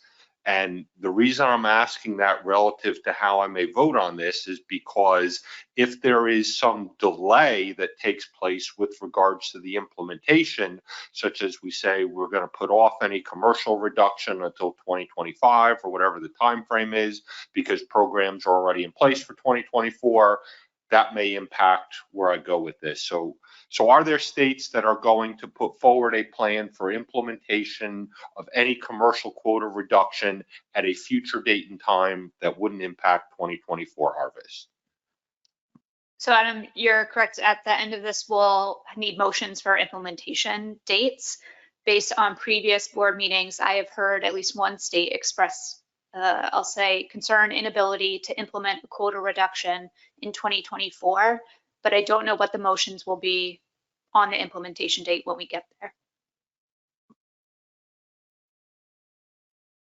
I mean, obviously the board chooses those dates. If the board does choose, agrees with 2024 for these reductions and a state doesn't implement and goes over their given quota, then the plan does say that those quotas have to be paid back in the next year, I believe. So, yeah, follow up, Adam. Is it within the realm of possibility that at the end of this meeting, we will have an implementation date for everything in the addendum with a different implementation date for the commercial quota reduction? Is that a possibility today? That is in the realm of possibility, Adam, yes. All right, Chris Batsavage. Thank you, Madam Chair. I cannot support the amended motion. I support the underlying motion. I think Table 8 has already been referenced earlier, and it shows that what we've already decided, and if we had a 14.5% quota reduction, which is not a landings reduction, we're looking at about a 14.4% overall reduction. When to get to target F, we're looking at 14.5%. So, I mean, I understand the concerns of the commercial fishery not remove as many fish as the recreational fishery, but anything less than 14% is missing the mark overall. The other concern I have, just in terms of different reductions for commercial and recreational fisheries, where there are some, where a fishery has both, is we've seen it before where if one group takes a higher reduction than the other group can potentially recoup those fish that the other group didn't catch. I don't know if that's going to be the case with striped bass, but we've definitely seen it with other species before. And it just adds to my concern with going anything less than 14% for the commercial quota reduction. Thanks. Thanks, Chris. So those were the only two new names I had for folks who had not had an opportunity to speak on the commercial quotas. At this point, I'm going to call the question. Does anyone need a caucus? All right, we have a 1-minute caucus. All right, is everyone ready? So this is on a motion to amend. All those in favor of a motion to amend, please raise your hand.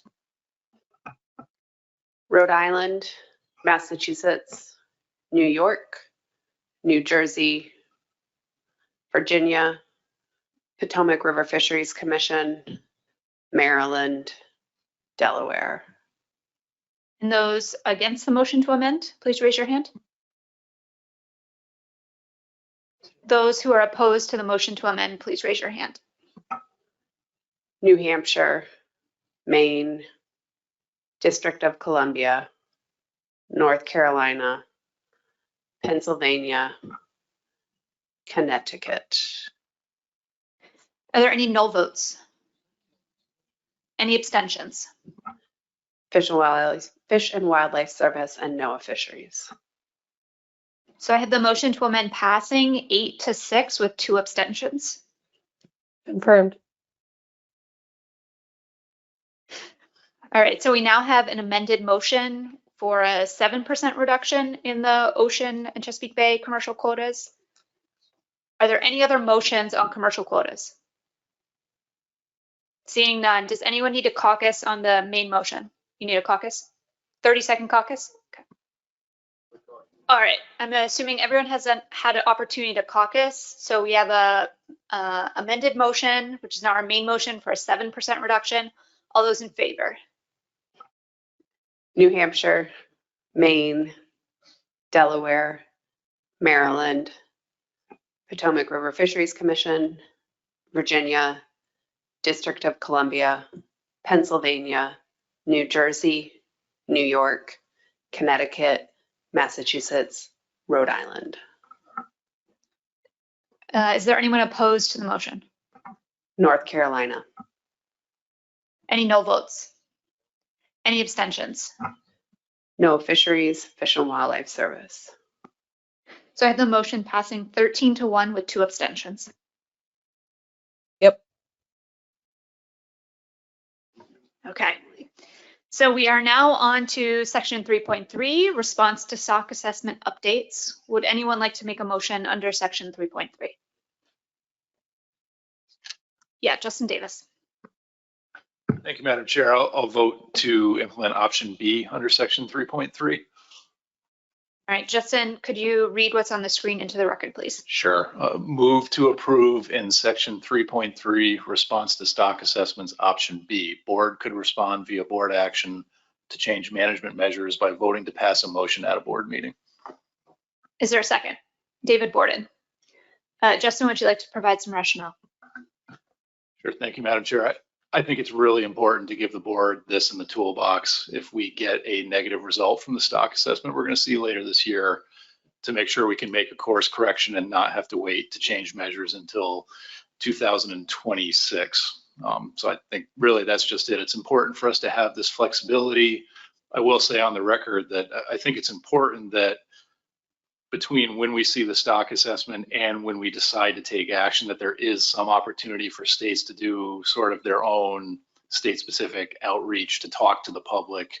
What I don't want is a repeat of the emergency action from 2023, where we came to a meeting, took a vote, changed measures, and there was really no opportunity for public input. So I would just hope that we can accommodate that, even if it takes a special board meeting, a virtual meeting. Thanks. Thanks, Justin.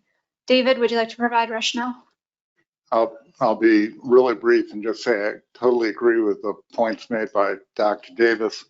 And this to me comes down to a need for agility. We can't go through a year and a half of FMP development or amendment process. Thank you. Thank you, David. Would anyone like to speak in favor of the motion? Would anyone like to speak in opposition to the motion?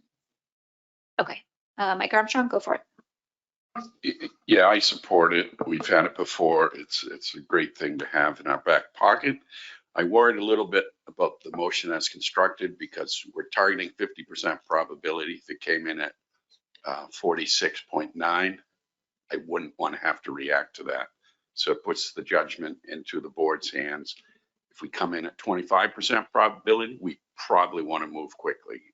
So it gives us wiggle room and gives us a little, but gives us the power to move if it comes in looking bad. Thanks, Mike. I did not see any other hands to provide a comment on this. Does you have a question, John Clark? Yeah, just clarification. I think you said it already, but I just wanted to reiterate, this does not mean that the board would have to take action without going through the addendum process, just that they can. So just want to be clear. That is correct. Thank you. Mike Luzzi, you have a comment or a question? Comment. Yeah, go for it. I just want to say that John's question helped me understand a little bit more in depth. I had to step out of the room for a second, but I understand the board isn't forced to take quick action. Something in, this board shouldn't be acting fast, in my opinion. I think this board needs to be inclusive of all the information that's available, including the public. And, we make mistakes when we act too quickly. And I prefer rather to have a more deliberative process that we have in place through the addendum process. But so I may or may not support this depending on my colleagues to my left and right. But that I just wanted to put that out there on the record. Thanks. So the last hand I see is Adam Nowalski. So we'll take Adam's comment and then we're going to caucus. Yeah, I can't support the motion. Knowing what I know, I think I'm just wasting all of our time with a motion to substitute or amend at this point. But I will say that I'm going to put a tremendous amount of trust in this board and the commission that any action that gets taken through board action something will precipitate that action that will provide notice to the public in advance. Something at a subsequent board meeting will signal a response to assessment update, to recreational catch data, whatever it is. Not something that we're going to walk in here at 1:15 on a Wednesday and at 1:30 we're going to have a motion up on the board to change something. So I think I'll leave it at that. I would have loved to have seen something in here that specifies that. I've spent a lot of time thinking about how something like that could be worded. I've been unable to come up with something, so I'll just leave it with, I hope the public gets at least one meeting cycle notice that we may be contemplating something moving forward. Justin, I see your hand. You've already had an opportunity to comment. Is this critical? It's a question. Yes, that's critical. Go for it. Thank you. Appreciate the second bite at the apple. I might be misinterpreting what Dr. Armstrong said, but I do believe section 3.3, the way it's worded, conditions the ability for the board to take board action on the stock assessment, coming back saying that we're at a probability less than 50% for rebuilding, correct? It's not the board could respond via board action no matter what the assessment says. It's conditioned on that. That's correct. And Emily, I'm just looking to you to confirm that. Yes, that is correct. It has to be less than 50% chance of rebuilding for the board to use this tool. Dennis, I see your hand up. Is it a question? Okay, we're done with comments on this because I asked for that. So we're going to go to caucus. I heard at least one state needs a caucus. 30-second caucus. Okay. So we are going to vote on this motion for the stock assessment response, option B. All those in favor of the motion, please raise your hand. Rhode Island, Massachusetts, Connecticut, New York, U.S. Fish and Wildlife Service, no fisheries, Pennsylvania, North Carolina, Delaware, Maine, New Hampshire. All those opposed? Maryland, Potomac River Fisheries Commission, Virginia, District of Columbia, New Jersey. So I have the motion passing 11-5. Yes. All right, so we've gone through all of the options in the document. We are now looking for a motion on specifying the date or the deadline for states to submit the implementation plans, and then also the implementation date for the new measures. Wow, that was hard to say. Mike Armstrong, do you have a motion? I do. All right, we will have staff put that up. Mike, is this a motion you would like to make? Yes. Can you please read it into the record? Yes, move to approve the following compliance schedule. States must submit implementation plans by March 1st, 2024. The board will review and consider approving implementation plans, excuse me, in March 2024. States must implement regulations by May 2024. Is there a second to the motion? David Borden. Mike Armstrong, do you have rationale? Yeah, you guys got to throw me a bone. We just cut the commercial quota. The big problem I hear is some of the states with ITQs and things have already moved along and can't implement this. I think there's a possibility you could have maybe held some back. You knew this was coming, but whatever the problem is, I didn't agree with not taking a 14% cut, so we're 7. Are we going to compound the problem by delaying the implementation? I know I'm broken record, 5 failed year classes. We need to get busy and start reducing F on this stock. And so I'd like to see it move ahead this. So the only ramification for states, if you can't accommodate it, is next year you'll have to pay back any overage. We do it all the time when we run over, and it's not that painful. And I think all the states can do it. And the big accomplishment is we get that 7% cut this year, or at least get additional cuts next year. So that's my rationale. Thank you, Mike. David Borden, do you have rationale? Yeah, thank you, Madam Chair. I agree with all of that logic and won't restate it, but I have a question, Mike. When you stated the motion, you said March 1st. Is that what the intent is? Do you want a date in there? If you do, please put the date in there and we'll perfect it. In other words, consider approving the implementation. I'm sorry, I'm missing what you're saying. In 2024, March. Do you want to buy a specific date? I think there already be a date in there. Pick a date. I defer to ASMFC staff. Can you repeat the question, David? The first, March 1st. Or any I date. think any date in March is fine. I think we need flexibility to schedule something where, however we're going about, either by poll or some meeting. Yeah, my only point, excuse me, my only point is it should be a date in March that is consistent for all the states. The board has to review those implementation plans, so I can't say what date the board will be meeting, but I can tell you we will make it happen in the month of March. All right, so we're looking for a show of hands of folks who would like to speak on the motion in favor of the motion. Yep, hold on one sec, John. Those in favor of the motion? Those opposed to the motion? Speaking of opposed? All right, so we're going to go to John Clark for a question and then Dave Sikorsky for a comment. Thank you, Madam Chair. Just to be clear, because the regulation, the motion doesn't really spell it out. So in other words, like in our state, typically our fishery would be done by May 1st, which is when we'd have to have the regulations put in place. Now, because we'll have to, by March 1st, have a 7% reduction in the commercial quota, this implies that if we don't change our quota right now and reduce by 7%, then next year we will be dinged 14%, essentially. We'll have to take off the 7% we go over this year plus another 7%.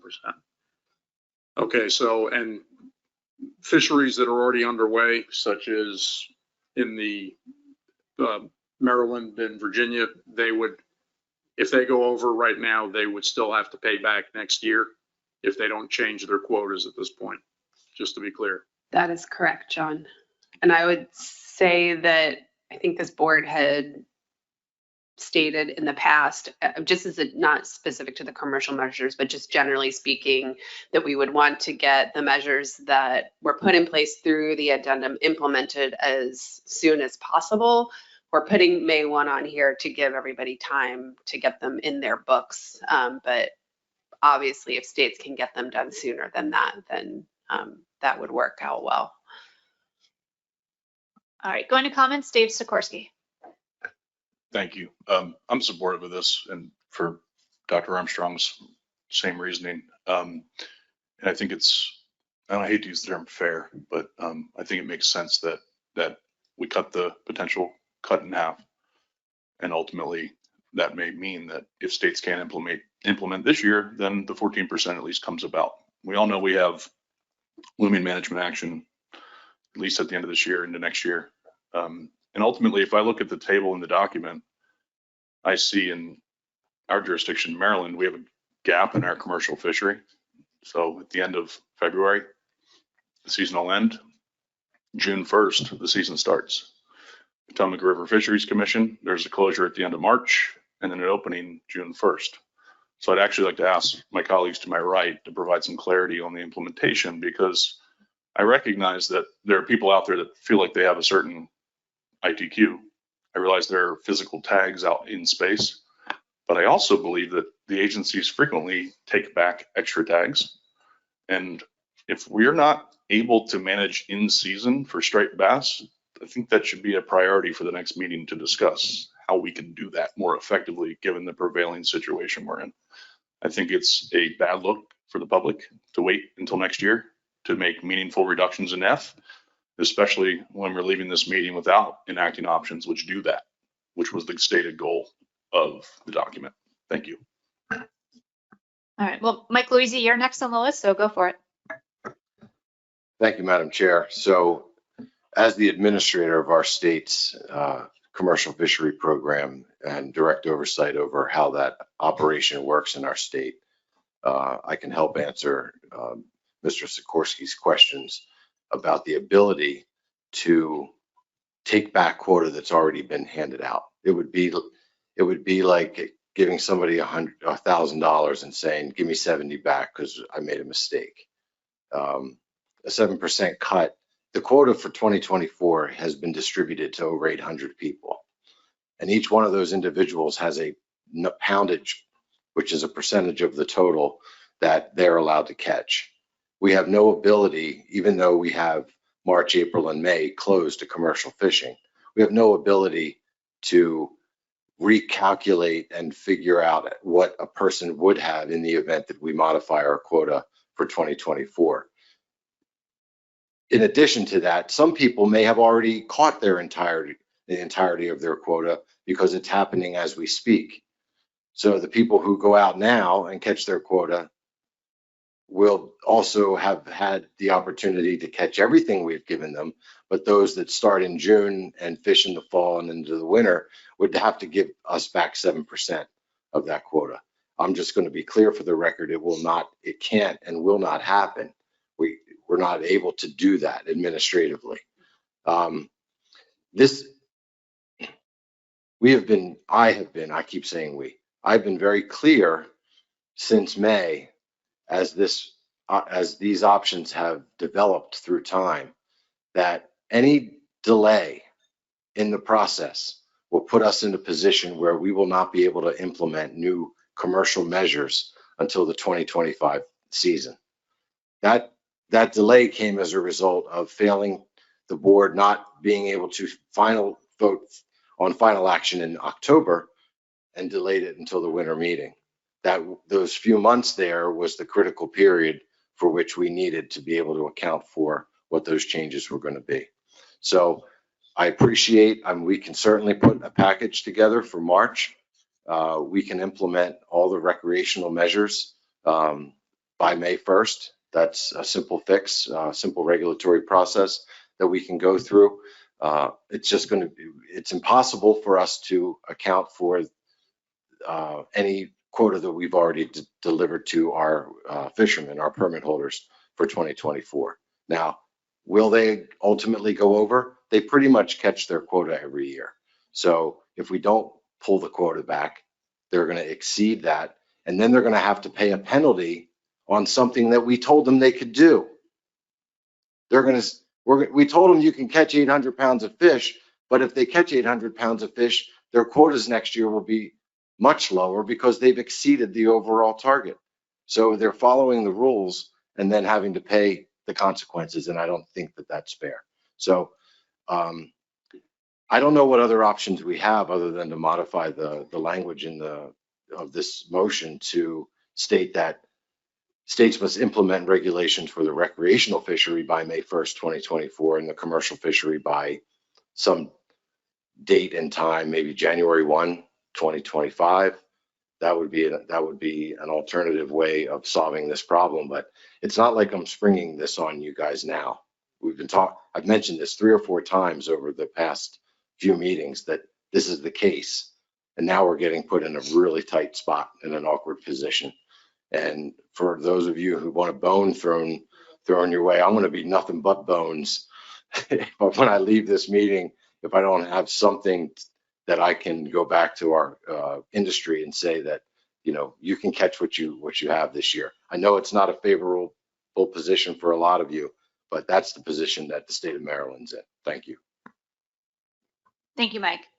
I did not see any other hands raised on this. Okay, I see two more, Robert Brown, then Pat Gear, and then we're going to caucus.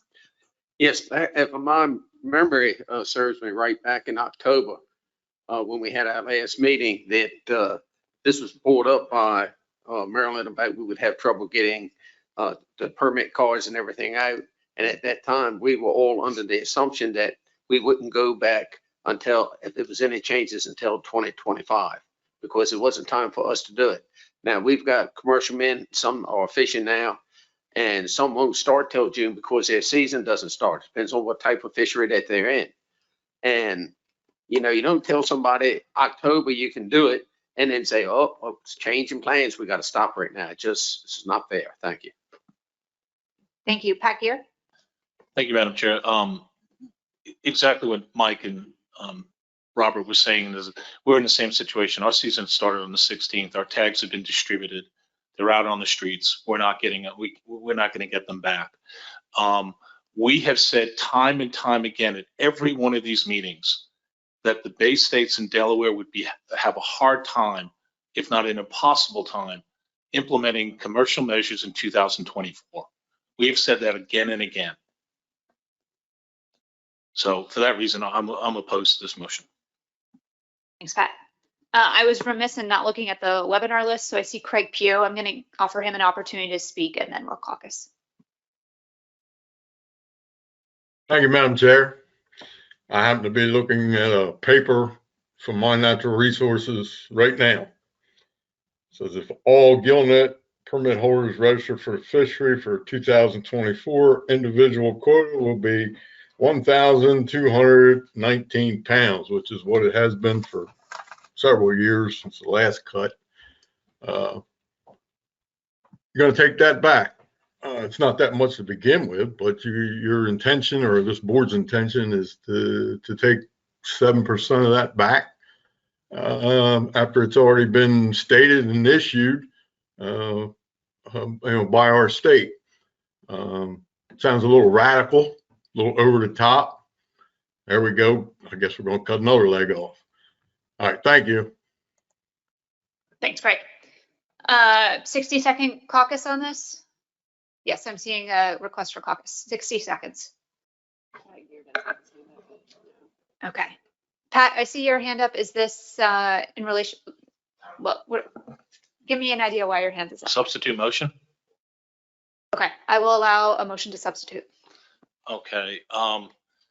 Basically, the last line, states must implement recreational regulations by May 1st, 2024, and all commercial measures in section 3.2.1 effective January 1, 2025.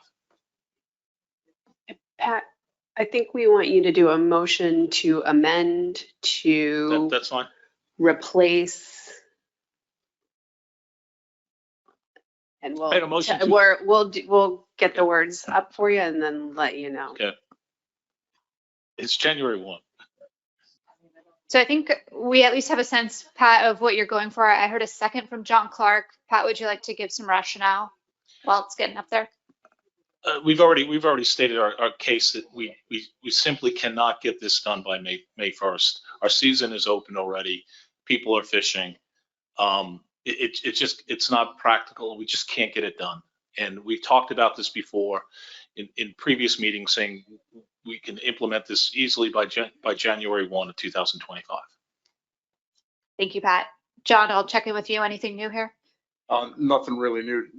I mean, we're not open the way Pat and Maryland are, Virginia and Maryland are, but we're very close to it, and it just will be a hardship to put this into place for this season. Thanks. I'm just waiting for the motion to get on the board, and then Pat, I'll likely need you to read this into the record. Madam Chair. Motion to amend to replace implement regulations by May 1st, 2024. I don't know what those. Okay. With implement recreational regulations by May 1st, 2024, and all commercial measures in 3.2.1 effective January 2nd, January 1st, 2025. Thank you. All right, we have a motion to amend. Anybody who hasn't commented, I would say, kind of on this implementation plan timeline yet? Adam Nowalski. I am 100% sympathetic with the administrative concerns, and I raised the fact that I suspected this would happen a few minutes ago. And Pat, turn your microphone off. Where this leaves me, though, is that what seems like a really long time ago, but it was probably just a short time ago, we cut the commercial reduction in half. We're talking about likely taking action on an assessment that we're going to get in the not too distant future. We keep talking about this addendum as an interim addendum. There's a good chance we're going to be back at the table discussing more changes to the fishery, probably for the 2026 fishing year.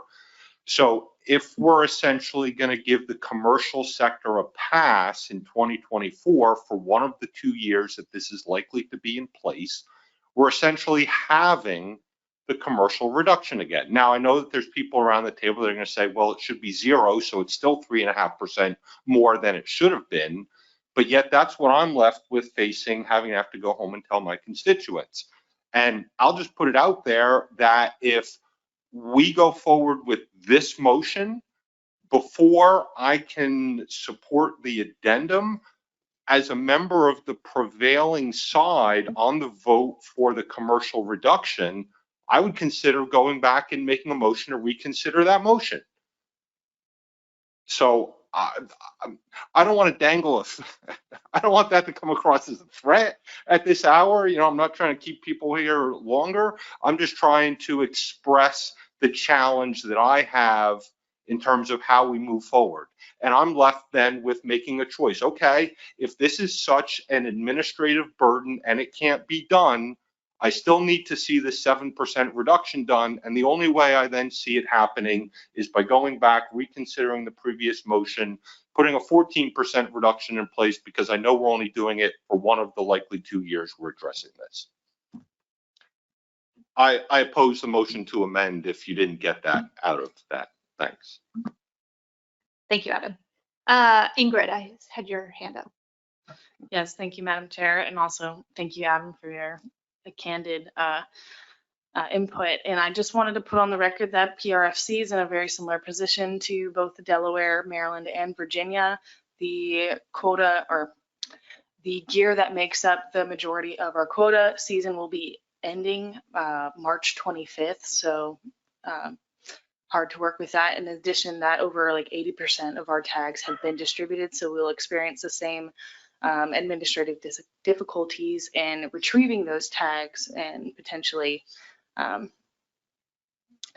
facing issues with overages in the future. Thank you. Thank you. All right, those were all the hands I had. Does anyone need to caucus?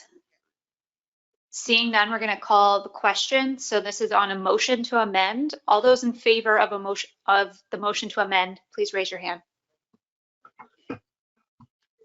New Hampshire, Maine, Delaware, Maryland, Potomac River Fisheries Commission, Virginia, North Carolina.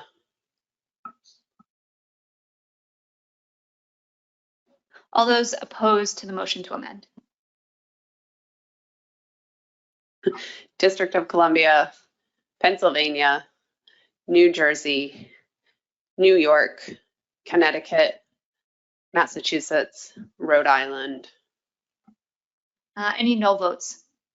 Any abstentions? No fisheries, Fish and Wildlife Service. So the vote is 7-7 with 2 abstentions. So the motion to amend fails for lack of majority. So we are now back on the underlying motion. Is there any need to caucus before a vote on the underlying motion? Okay, we're going to call the question. So all those in favor of the motion on the board, please raise your hand. New Hampshire, Maine, District of Columbia, North Carolina, Pennsylvania, New Jersey, New York, Connecticut, Massachusetts, Rhode Island. All those opposed? Delaware, Maryland, Virginia, Potomac River Fisheries Commission. Any no votes?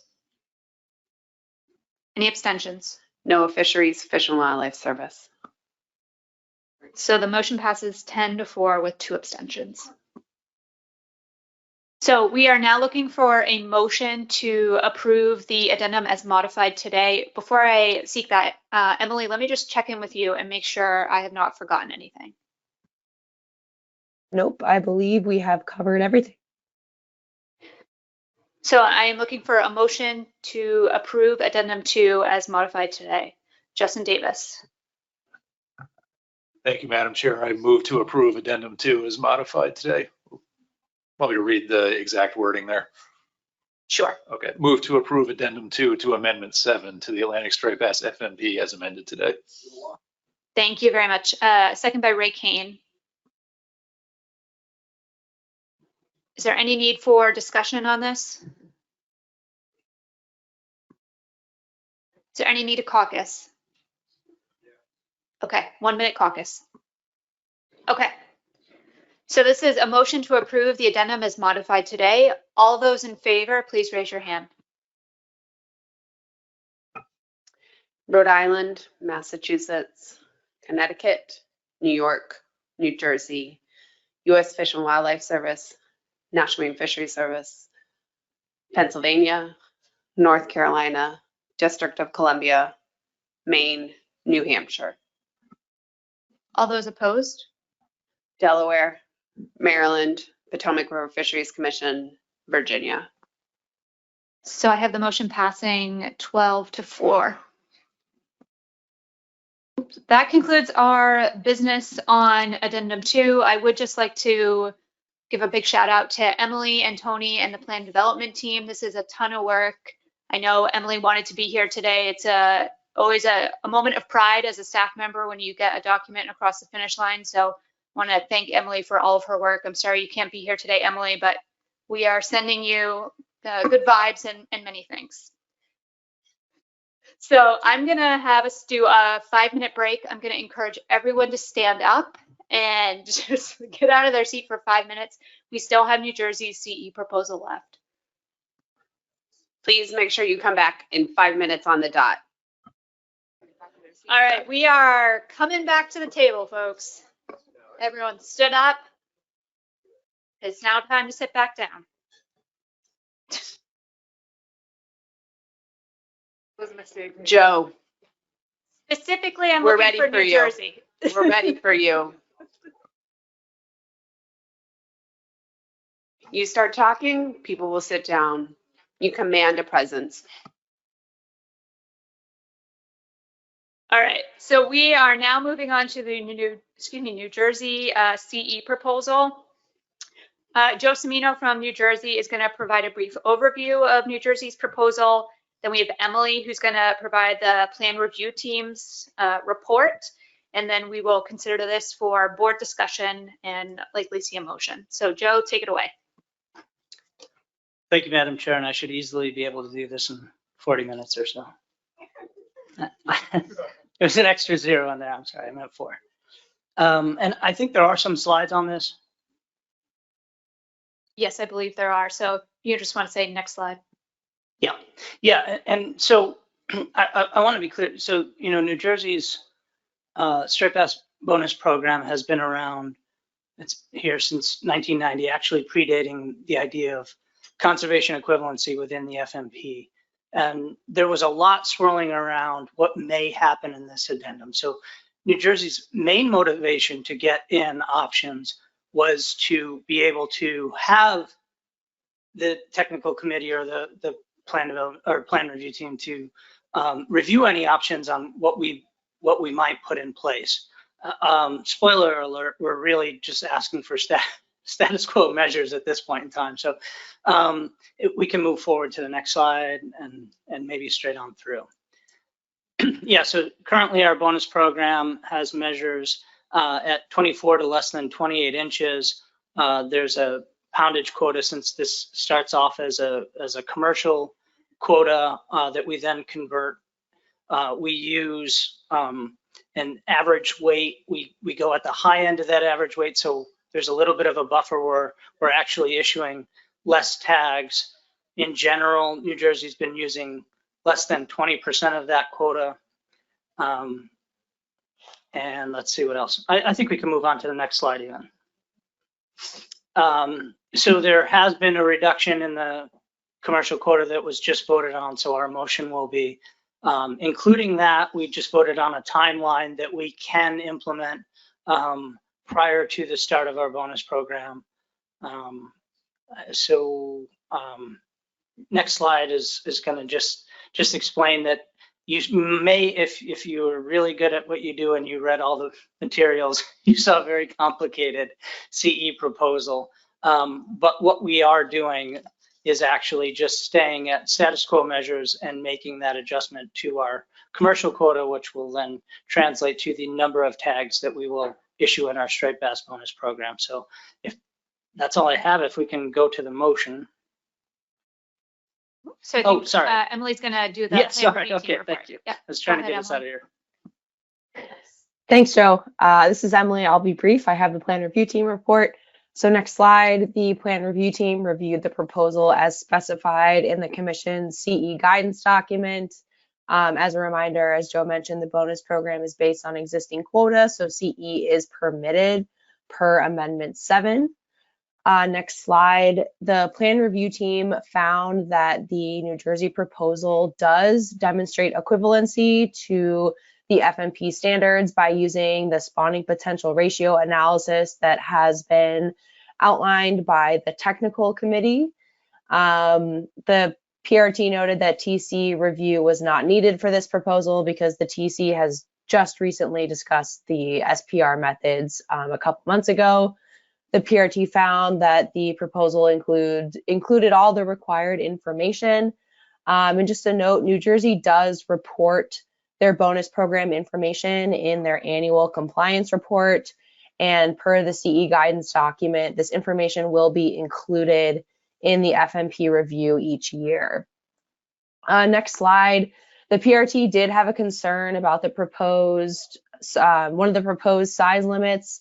However, that size limit option is no longer valid because the board selected the 28 to 31 ocean option, which, as Joe mentioned, that means New Jersey is going to would like to keep their status quo 24 to less than 28 inch option. So this PRT concern is no longer necessary. So I'm going to go to the next slide here. The law enforcement committee agreed with New Jersey. There was some concern about having a gap between the ocean slot limit and the bonus program size limit, but that again is no longer an issue because New Jersey would like to keep the 24 to less than 28, and the board selected a 28 to 31 for the ocean. And then finally, one advisory panel member noted the importance of supporting the New Jersey bonus program, noting that New Jersey has made a decision on how to best use their quota, and that the bonus program has never exceeded its quota and provides the necessary data to support the proposal. So that's all I have. I'm happy to take any questions. Thank you, Emily. So we'll do a quick check on questions. Any questions? Seeing none. Joe, I believe you had indicated you had a motion ready to go, so we'll go for that. Thank you, Madam Chair, and thanks, Emily. And I just wanted to say, Megan, I agree with all your thank yous to staff, but I want to thank you for getting us through this. It's been quite a journey, and I appreciate all your work on guiding us through this. So the motion here is move to approve New Jersey CE proposal to allow the commercial quota to be shifted to the bonus tag program. we feel that, as does ASMC staff, that this is kind of a requirement since we are making a change in the FMP to the commercial program, to the commercial quota. So the program will continue with its status quo administration of the tags and the size limit to the 24 to less than 28 inches. The starting commercial quota will be 200,798 pounds. And I do just want to add that we will be able to make that implementation date that was voted on. Thank you, Joe. Is there a second? Doug Grout. Joe, do you have any additional motion or rationale? I feel like we've maybe covered it, or I'll give you an opportunity if you want to add anything. Yeah, no, I don't think so. You know, I do think that, as was mentioned, that we haven't in the past used more than 20% of this quota. You know, I think in the future, one of the things that was a concern was, would that amount increase? And yes, maybe to some extent, but in 2023, we were looking at maybe a 30% utilization. So I think that's what we're looking at. Thank you. Deb, do you have any comments to add? I'll say, would anyone like to comment on this motion? Seeing none, does anyone need to caucus on this motion?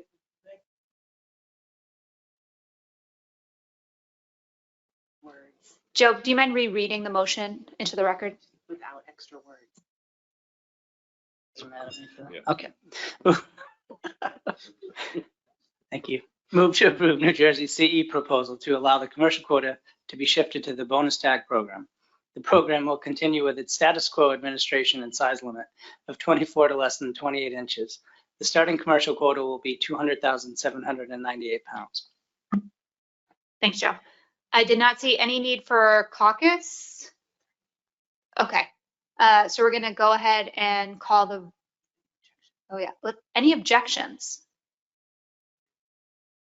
Seeing none, the motion passes by unanimous consent. All right, next we have review and populate the AP membership. Tina Berger.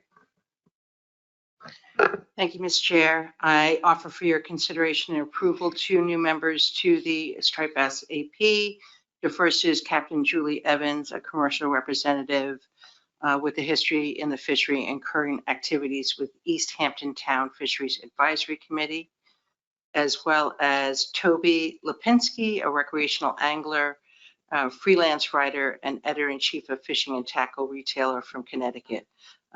Captain Evans is from New York. Thank you. Thanks, Tina. Would anyone like to make the motion? Marty Gary, can you please read that into the record, Marty? Thanks, Madam Chair. Move to approve Toby Lipinski representing Connecticut and Julie Evans representing New York to the Striped Bass Advisory Panel. And I have a second from Dave Sikorsky. Is there any opposition to the motion? Seeing none, the motion passes by unanimous consent. So we are now on to other business. We had 2 things there. I'm going to suggest, Mike, if you want to reach out to states, either talk to them or email them. And I think we had, David, one item under other business for discard mortality. We're going to move that to policy board, where people have some fresher brain space for that. Marty, you have other business item? Okay, go ahead. Thanks, Madam Chair. Just very quickly, I think folks that have been around the table for a long time know that I've strongly advocated, but so have a lot of other folks, for continuity in the winter tagging program that's been going on since 1987. And so I just wanted to publicly thank Rick for his efforts to keep that going, at least hopefully another year. For Jacobson and the U.S. Fish and Wildlife staff, they've done a great job, and they're out tagging out, or at least trying to find the fish. So it's been a program that gives us our only data from the wintering grounds for striped bass, which have been shifting. And we've heard Katie and others and staff say how important it is. So this is my annual epiphany to try to get folks to be motivated to see if we can somehow get some funding that's more stable, so Rick doesn't have to use patchwork to keep it going. So thank you, Rick, for all your work and your staff's work. Thank you. Thank you, Marty. Is there any other business to come before the board today? Seeing none, is there a motion to adjourn? So moved. Thank you.